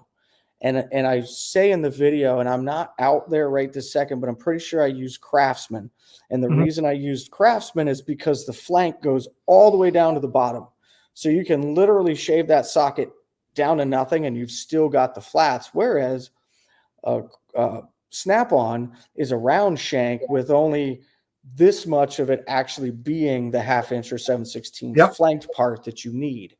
So yeah, I kind of broke that down, but yeah, if you use a 7/16 and a beam type with a moderate head, you don't want the tall ones, but a little quarter drive beam type, it'll fit. It barely fits, but it'll fit. My 1/4 inch drive inch pound torque wrench is from Snap-on, and it's a pretty thin head. Does it fit in there? It will. I even bought the low clearance ratchets and sockets, and that still won't fit in there. Bummer. Yeah, no kidding. Yeah. If you ask an engineer, they're going to say, just pull on it till it's tight. It's critical fastener. No, I'm just teasing. Teasing. I mean, it's such a pain in the ass, those back two on that back head to get in there with the dog bone, because you're only going 1/8 of a turn at a time. And just to do the math, because now we're using a dog bone, so we have to. No, if you go off 90 degrees from the head. 90 degrees, yes. But if we're lengthening. Right. Then you got to do that. Yep. And I explained that, and someone's like, well, how do you know that? I says, well, because in the aviation standards, as an aviation mechanic, as I was in the military for 25 years, best practices. And if there's no torque listed, I always refer to a standard torque chart. Yeah, I say the same. You can always know your torque by your bolt size, your length, thread pitch, so on and so forth. Well, it all depends. Is it a captured nut? Is it threaded? Is it nut and bolt? Because those are different torque values. True. And is it going into aluminum, steel, so on and so forth? What are we putting together? But when it comes, I guess what I was getting is when it comes to an engine, we kind of know that's pretty standard. Yeah. Yeah, that's all cast. Yep. But yes, in the aviation world, I'm sure you dealt with all kinds of material. Oh God, yeah. I mean, we'd have titanium gearboxes. Right at the front of the engine. Don't worry about the flash point at 700 degrees Celsius. Meanwhile, the engine's screaming at 500 degrees Celsius normal operating temperature. You only give me 200 degrees Celsius? That's the kind of stuff that my best friend Tim, he owns an NDT company. He had aviation background from Air Force, and so he has to do testing on all these pieces that go through that. Now, I send my torque wrenches out every year to get calibrated. Nice. Even though I set them to the minimum torque setting, I don't drop them. I treat them very carefully, like I'm always unset them too. Yeah, and my people don't unload their torque wrenches. Put it to the lowest setting, and you're good. Yeah, and then when you're done, unload it, put it back to 0. Yep. Or if it's a 20 to 200, set it to 20. Yeah. The lowest setting. And don't drop it. For God's sake, if you drop it, push it, put it aside, and get it. Send it out for cal. Yep. My calibration guy's like, is that time of year again? Absolutely. Right at the mid of February, I send them out. This way, they're done by the time I come back from Daytona, and I'm good until mid-February. There you go. Smart. Just a lot of people realize the tool maintenance that goes into, mechanics. The tools are our bread and butter. We paid for them. We paid good money, whether it's Snap-on, Mac, Mako, even Craftsman. I'll say something to that real quick, and I don't want to beat this topic up, but in the dealership world, your worst enemy is your salesman, because they want to come back. Oh, can I use a whatever? Can I borrow a ratchet and a socket? I got a customer out in the parking lot. First off, you're taking labor out of my department. You're using the tools that I paid for. You didn't fucking pay a dime for any of this shit. Or the dealership. Right, or the dealership. And then on top of that, you think you're going to take my tools out there and set it down on the concrete and drag it around like you don't give a shit? Nah, no, I don't think so. I was the guy that salesman come in, I'd be like, no. And I'd point, just walk on down the line, dude. Don't ask me. Mhm. You're not getting shit from me. No tools given, loaned. Get out of here. I used to have a Dirt. box, a separate little toolbox with a bunch of, yard sale tools Because you that were I nice. Because you were a Right? nice guy. Yeah. Because, okay, you're going to buy me lunch? No. Okay, move on. Yeah. You Yep. buy me lunch? Okay, here's a rusty screwdriver. Yeah, good thinking. Yep. That's how I was when I worked at dealerships. Did you go to MMI or have any formal training before you went I to work? did. Okay. So, yeah, I went to AMI, long defunct AMI. They became Wyotech in, I don't even remember, 2003, 2004. Mhm. I went to school in 99, 2000. I don't even remember. I had already been in a dealership for a few years, but hadn't had formal training and hadn't been, one of my old service managers, a gentleman named Ray. He's the one that convinced me to go. And through the dealership, they ended up paying for it. Well, reimbursed even me better. after. So yeah, absolutely. I got some grants to go, and then I was left with a small bill, and they ended up paying for that. So Beautiful. Yeah, those I days- never had formal training. My first job, one of my first jobs, I started working at Bridgeport Harley Davidson in Bridgeport, Connecticut. Bill was a great guy. He looked at me and he goes, "Why don't you come work in my shop instead of pumping gas?" Okay. Because I went to an automotive tech. I went to a tech high school. My Okay. shop was automotive. And on my 18th birthday, he says to me, he says, "Hey, happy birthday." I said, "Thank you. You want to be a technician, right?" I said, "Absolutely." He goes, "Good. I got an FX. This is an 88. He goes, "I got an FXR, needs a front end rebuilt. Go ahead. Knock yourself out." Really? He says, "Yep, that's your lift. Put your tools there. Nobody fuck with your lift or your tools. Go have at it. Rebuild that FXR front end." Okay, no problem. 18 years old. Nice. Don't need the book. Pull the shock out. Take the top nut off. Pull the shock out. Oh, just spin this off. Bang! Boom. And fork oils everywhere. I got a nice little gouge on my forehead. Bill's laughing. All the other mechanics are laughing. As next time, why don't you read a book? Yeah. Yeah. Yeah, we went Never through that since when then, I I've read on the mine with all that pressure in there Yep. Which one? on the suspension. Oh yeah, you need your nose stuff. Yeah, I know. That's where is it? I got it. So Okay. my question is, are we going to be seeing Missy doing any wrenching on her Softail?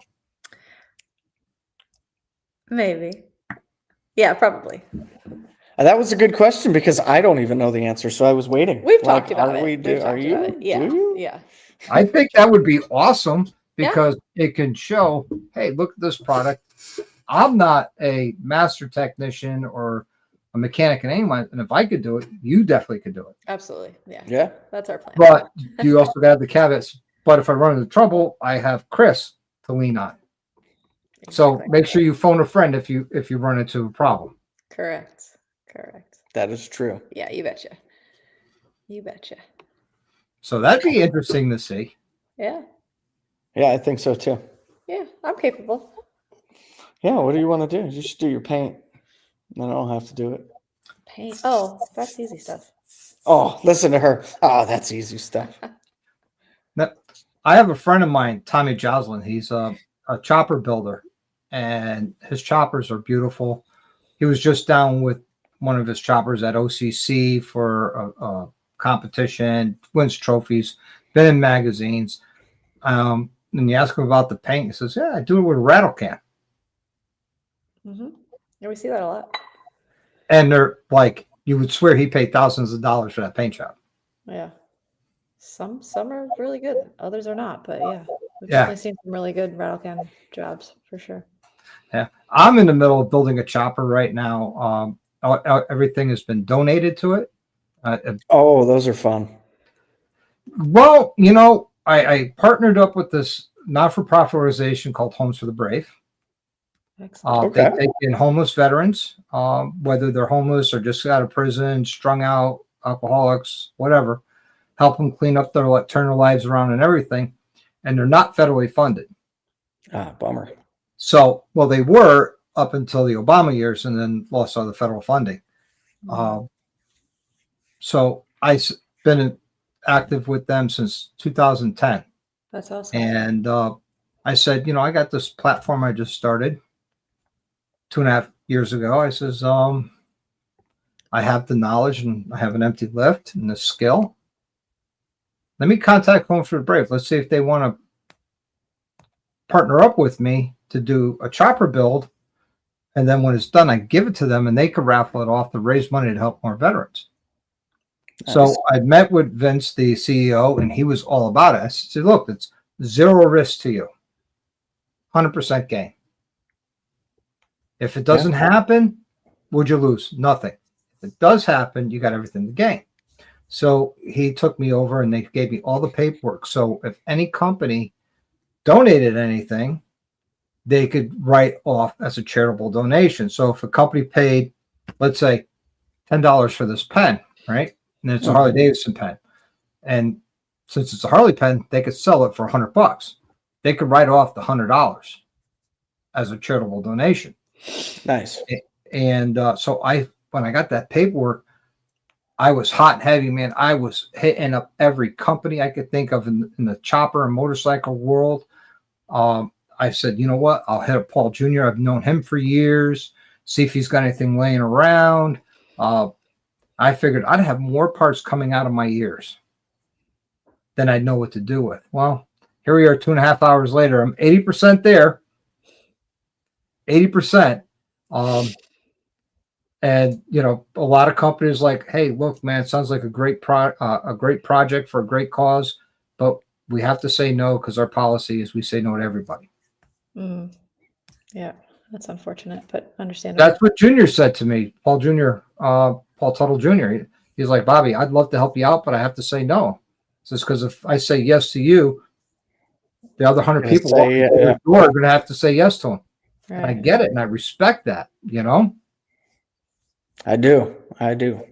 You know, other companies sit there and just, oh, yeah, you talk to this department. So, okay, I send them an email, and I never hear back and get ghosted. I'm like, all right, whatever. It is what it is, you know? I do, unfortunately. You know, I look at it this way. Nothing ventured, nothing gained. Or they say yes, awesome. If they say no, well, I've lost nothing but maybe 5 minutes of my time. Yeah, right. I was going to say I've been doing that a little bit myself and reaching out. And it's tough because you kind of you make yourself vulnerable. But at the same time, if you don't ask, you don't know. If you don't ask, it's 100% no. Right. If you do ask, you got a 50-50 chance. Right. Yeah. Because I had visions of S&S going, yeah, let's get on board with this. We'll send you, what motor you want? Oh, I want your knucklehead motor, 100 cubic inch knuckle. That'd be awesome. No. That would have been great, though. It would be. You know, but, you know, Lowbrow Custom stepped up. Deadbeat Custom stepped up. Sanity Jewelry, who's out of Grant, Florida, gave me a dozen knives that we raffled off on the channel. Sweet. And then 2 years ago, I had a moto meetup at the Cackleberry, and he says, hey, you got your meet tonight. I says, yeah. He goes, here's 6 more knives. Raffle them off make money for your chopper. Oh, that's awesome. Sweet. Yeah. A lot of love to Mark at Sanity Jewelry just for doing that. Here he is at a rally taking his inventory and just says, here, raise money for your chopper. There are still good people in this world. That's nice. There are. Yeah. You know, and I really can't complain. I really can't complain. Agreed. So, Yeah. with all this great growth and everything you have, what have you enjoyed the most out of it? Realizing that there are some good people in the world. Like I have felt a certain amount of angst towards the world for a long time, and a certain amount of what would be the term? I don't even know what the right word would be, but I've felt a lot of discontent towards the world as a whole for a lot of my life, unfortunately. And it's really nice to see that there are genuine people that genuinely give a shit and are genuinely happy for something good to happen for me or for her or what have you. You know, it's such a thing for me to believe that, because I've only seen and feel like I've seen predominantly negative from the world. So to see positive is So fucking the awesome. world has turned for you, but in the It good has. way. Yeah.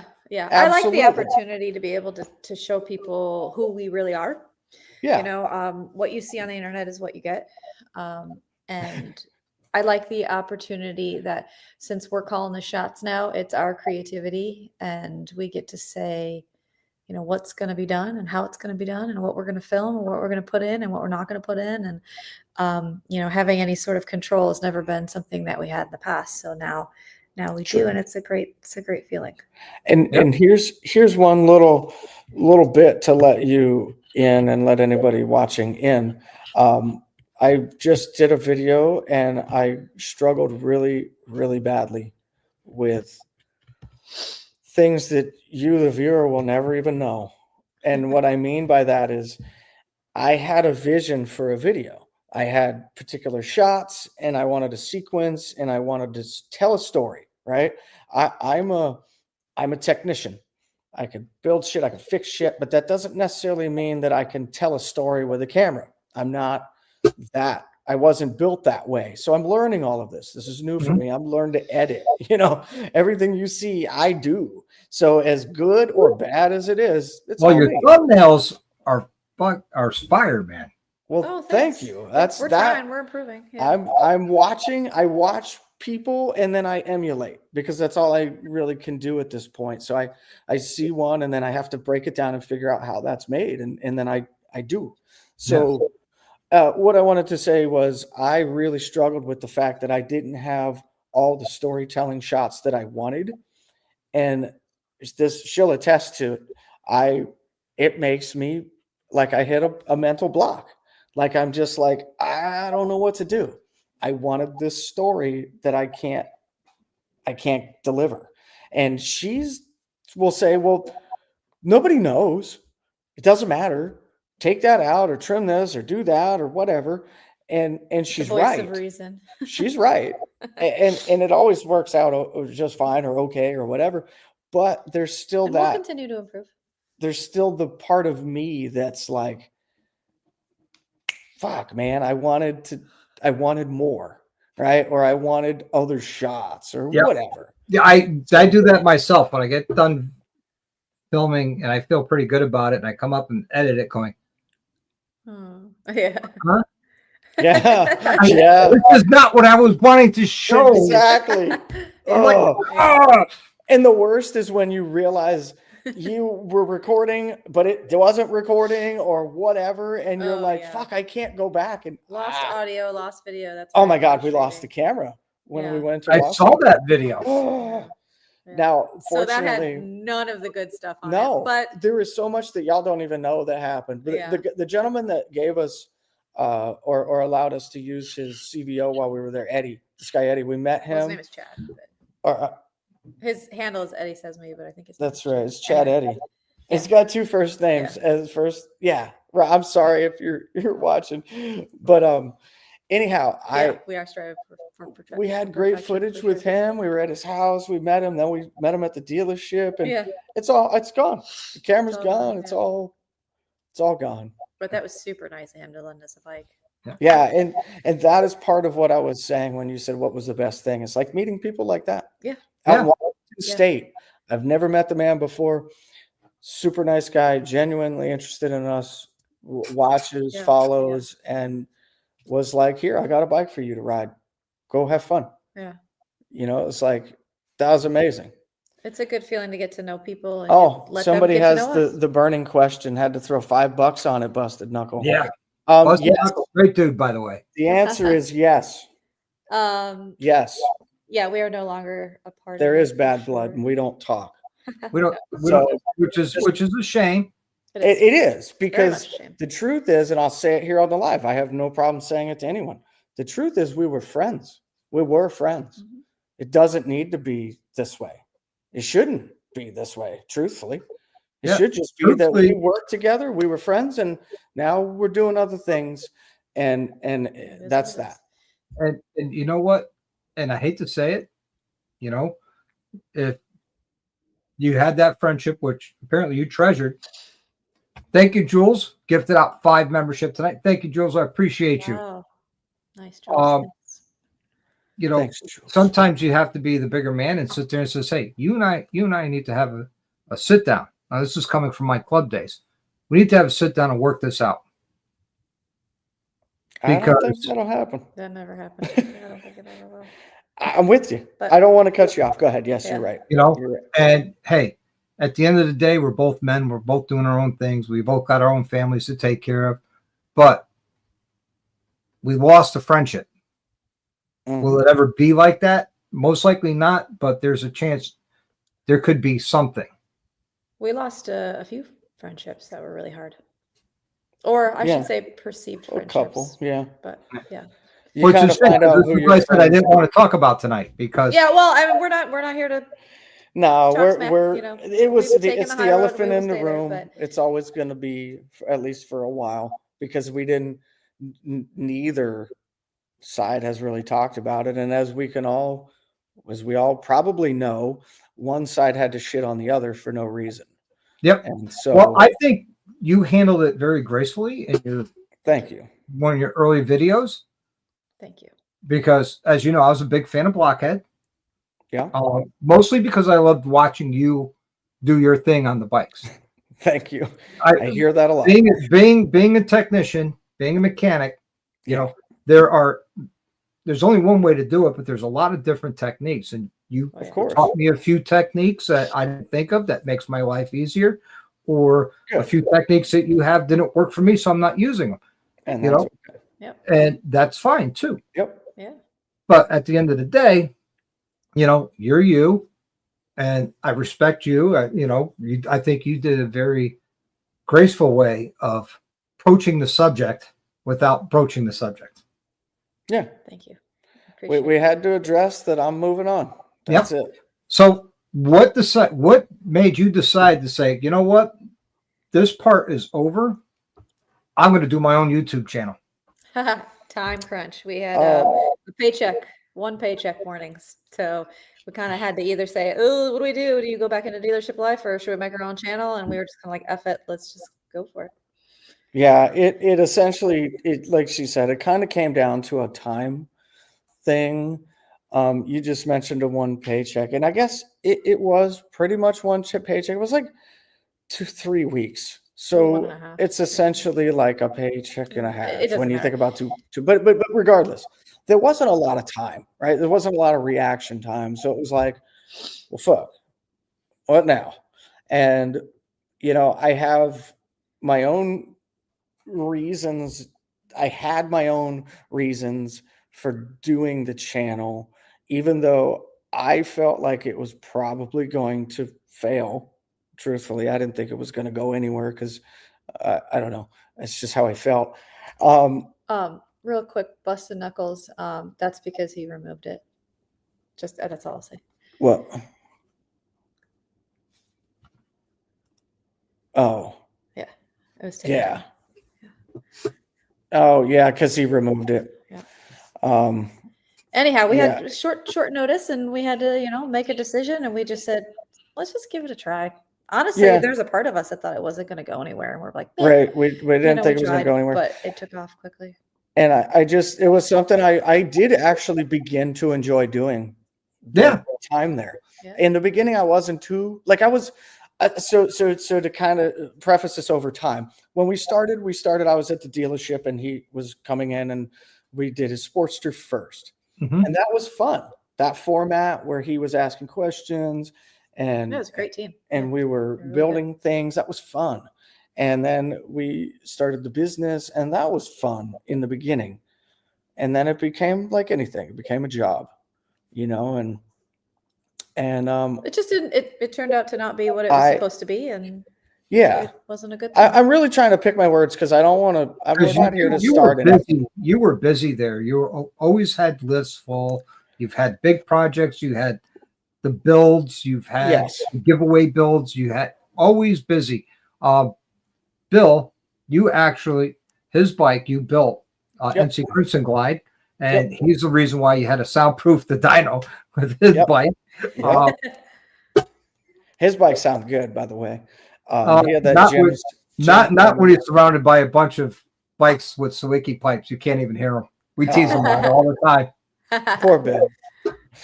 But yeah, anyways, I did enjoy doing the videos during my time. And what I wanted to say was after we started the business, I started to film some on my own. There were a couple videos I did on the channel where it was just me running the camera for most of it. I did one complete bike we did the whole everything from stem to stern. And I really enjoyed that. I enjoyed that in edit. I didn't edit it, obviously, but watching it, I enjoyed it on edit. Hey, there he is. Yep. What he says, 5 on 1. Five on 1, which is 5 Sawicki pipes to his. Yeah. Last year at Smoky Mountain Bike Week, I'm going down the line. I'm on Sawicki, Sawicki, Sawicki, Sawicki, Sawicki, Sawicki, Sawicki. All these Sawickis were sold and installed by Rolling Throttle except one. And he thought I meant his, which in fact, I was referring to my bike because Rolling Throttle wasn't even a thing then. And Sawicki was just starting. My pipe at that time was 2 years old. So if you think about the birth of Sawicki, that's like early within their time frame. Yeah. And when I was building Spaceball, when you did the dyno shootout of the different pipes and which one gave the most horsepower and torque, that's the one that gave me the decision that influenced me to go with Sawicki. Influencer. Yeah. Because it made the most horsepower and torque. When you're building, a monster of a bike, naturally aspirated, you want the parts that's going to give you the most. Absolutely. And that's why I'm like, well, yeah, the TBR sounds good. That sounds good. That sounds good. But the Sawicki sounds good. And it gives the most horsepower and torque. And when I mentioned it on my channel, everybody's like, was that the one on Blackhead's video that shot the flames out? I'm like, yep, that's the one. Yep. Yeah. Yep. Those were good videos and good times. And good times, Yeah. That's the thing. We had a lot of good times. Yep. So for it to be the way it is just disappointing. It is what it is. I mean, I have friends of mine that I don't talk to anymore. We see each other like we just saw each other on Sunday, and we were just cordial. Just chat. How are you? Yeah. How's the family? And then he left, and I did my own thing. Yeah. Yeah. And this is a guy I used to go on vacations with him and his wife and my wife. The four of us would go away on vacations and do things and go places. But life happens. Yeah, we prefer to remain cordial. We will not be going that route of trash talking. That's just not necessary. I'm a huge shit talker, but I have yet to talk shit partly because of her and partly because it's just not. It's not working. Be the bigger man. It's not what I want. Exactly. It's not what I want. No, but you got other things to focus your time and energy on. Exactly. We're too busy to be worrying about that. We're building a channel. We're building our community. Own You're building your community. Yes. You built quite the community. 154,000 subscribers. I hate to say it, but man, that's quite the community. I'm excited for you. Thank you. I was watching your channel when you first started, because when you launched it, I was like, subscribe. I was like one of your first subscribers. Thank you. Yeah. Well, I've met your husband. We've chatted a little bit before he had coffee. I know what a grumpy guy he is without coffee. Why and you use the John Maxwell before we get started. Coffee. Yeah. Shout out to John. he was part of the reason why I started my channel. Yeah. Yeah. We had Because- a lot of comments and comparisons to. Yeah, because he Facebook. stopped doing videos, and I'm Yeah. like, We got and to I used to visit. religiously watch his videos every Wednesday at noon. I watched When his he videos stopped, too. I was like, I could do this. There's a need. No. There is a need and a want, and I could do this. Yeah. So I reached Good out for to you. TJ. Hey, what cameras do you recommend for someone started out? He said GoPro. So I went and bought something completely different because I didn't listen. That's what I do. Yeah. And I don't use that GoPro lasted- anymore. They fail too much for me. Oh yeah, I went to DJI, and I'm Yeah, so that's what I happy use. with that. Yeah. I got the Pocket 3, the Action 5, and Same. That's what we have. Yep. And I also 360. did get a 360, and I do like that. yeah. I do No. like that. Yeah. the 360 is great for motovlogging, but I suck at it. You have to. I'm It's a still learned learning thing. the softwares on it. You know how to work it. But yeah, it is really cool how you can get Well, so many shots. Having a in one-way camera. conversation with yourself in the helmet, I just can't do. My child is over here. Hi to your Can't see child. her. It's her bedtime. What's that? Hi to your child. Actually, it's past Hey, my pe- bedtime. Oh, you didn't eat dinner? We'll eat some dinner. Oh. It's bedtime for her and she didn't get dinner. You're gonna survive. You're right there. fine. So we've been at this 2 hours already, believe it or not. Yeah, it's past my bedtime. I'm have. not gonna lie. I gotta get going. Yeah, Oh my it goodness. goes by fast. I try to keep these right around the 2-hour mark. 1 for the analytics, and 2 for the rewatch. So no one's going to watch a 5-6 hour live, which Right. you and I could chat 5-6 hours. For sure. So Feels like it. We should do it again sometime then. absolutely love to have you back on anytime. Let me know when you're free. Yeah. My next guest will be Sam and Susan, 2-Up Journey Junkies, on the 1st. And you might want to tune in the future because East Coasting is on their way out to Las Vegas. Oh, okay. And when they All come right. back from Las Vegas, they've agreed to come on my channel as a Excellent. special guest. Very cool. Right So on. whether it's Gabe or Sal or Gabe and Sal, we're going to work all that out. I'd like to have both of them. They're very talented stunt riders. Yeah.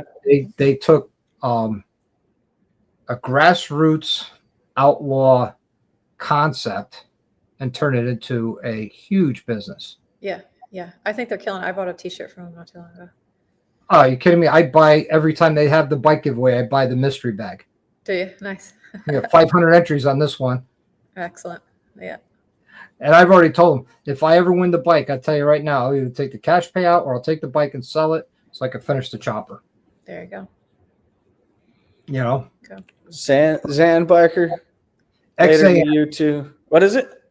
XAN, not Zan. XAN. Oh. XAN. XAN. It's a XAN religious Biker. thing. My Oh, okay. apologies on that one. Yes, rubber down to you as well. Yeah. All right. Good So night. I'm going to give you both your final words and I'm going to put you in the green room, but don't go anywhere. Are we in the green room? No, you're not in the green room. Oh, shit. Your final words, Oh, you want our final words? please. Be good to each other, man. Support each Yeah. other. Enough with the hate. Yeah. This world's too crazy. Go out and ride. I wish I had like cool final words. Give it to him, love. I feel like I'm on. That's what I have to say. Be good to each other. Yeah. Definitely. I can hear you laughing in the background. Yeah, they're awesome. Everybody, thanks for coming and hanging out tonight. You know, big shout out to Dark Souls Corner for gifting out 5 memberships. Busted Knuckles with the $2. Again, Wested Customs with $5. Jack coming in flexing at $9.99. Busted Knuckles with another $5, and Jules gifting out another 5 memberships tonight. I really appreciate you guys and everybody in the side chat. And as always, and I mean this from the bottom of my heart, I live the best life you can. And as always, ride often and ride hard.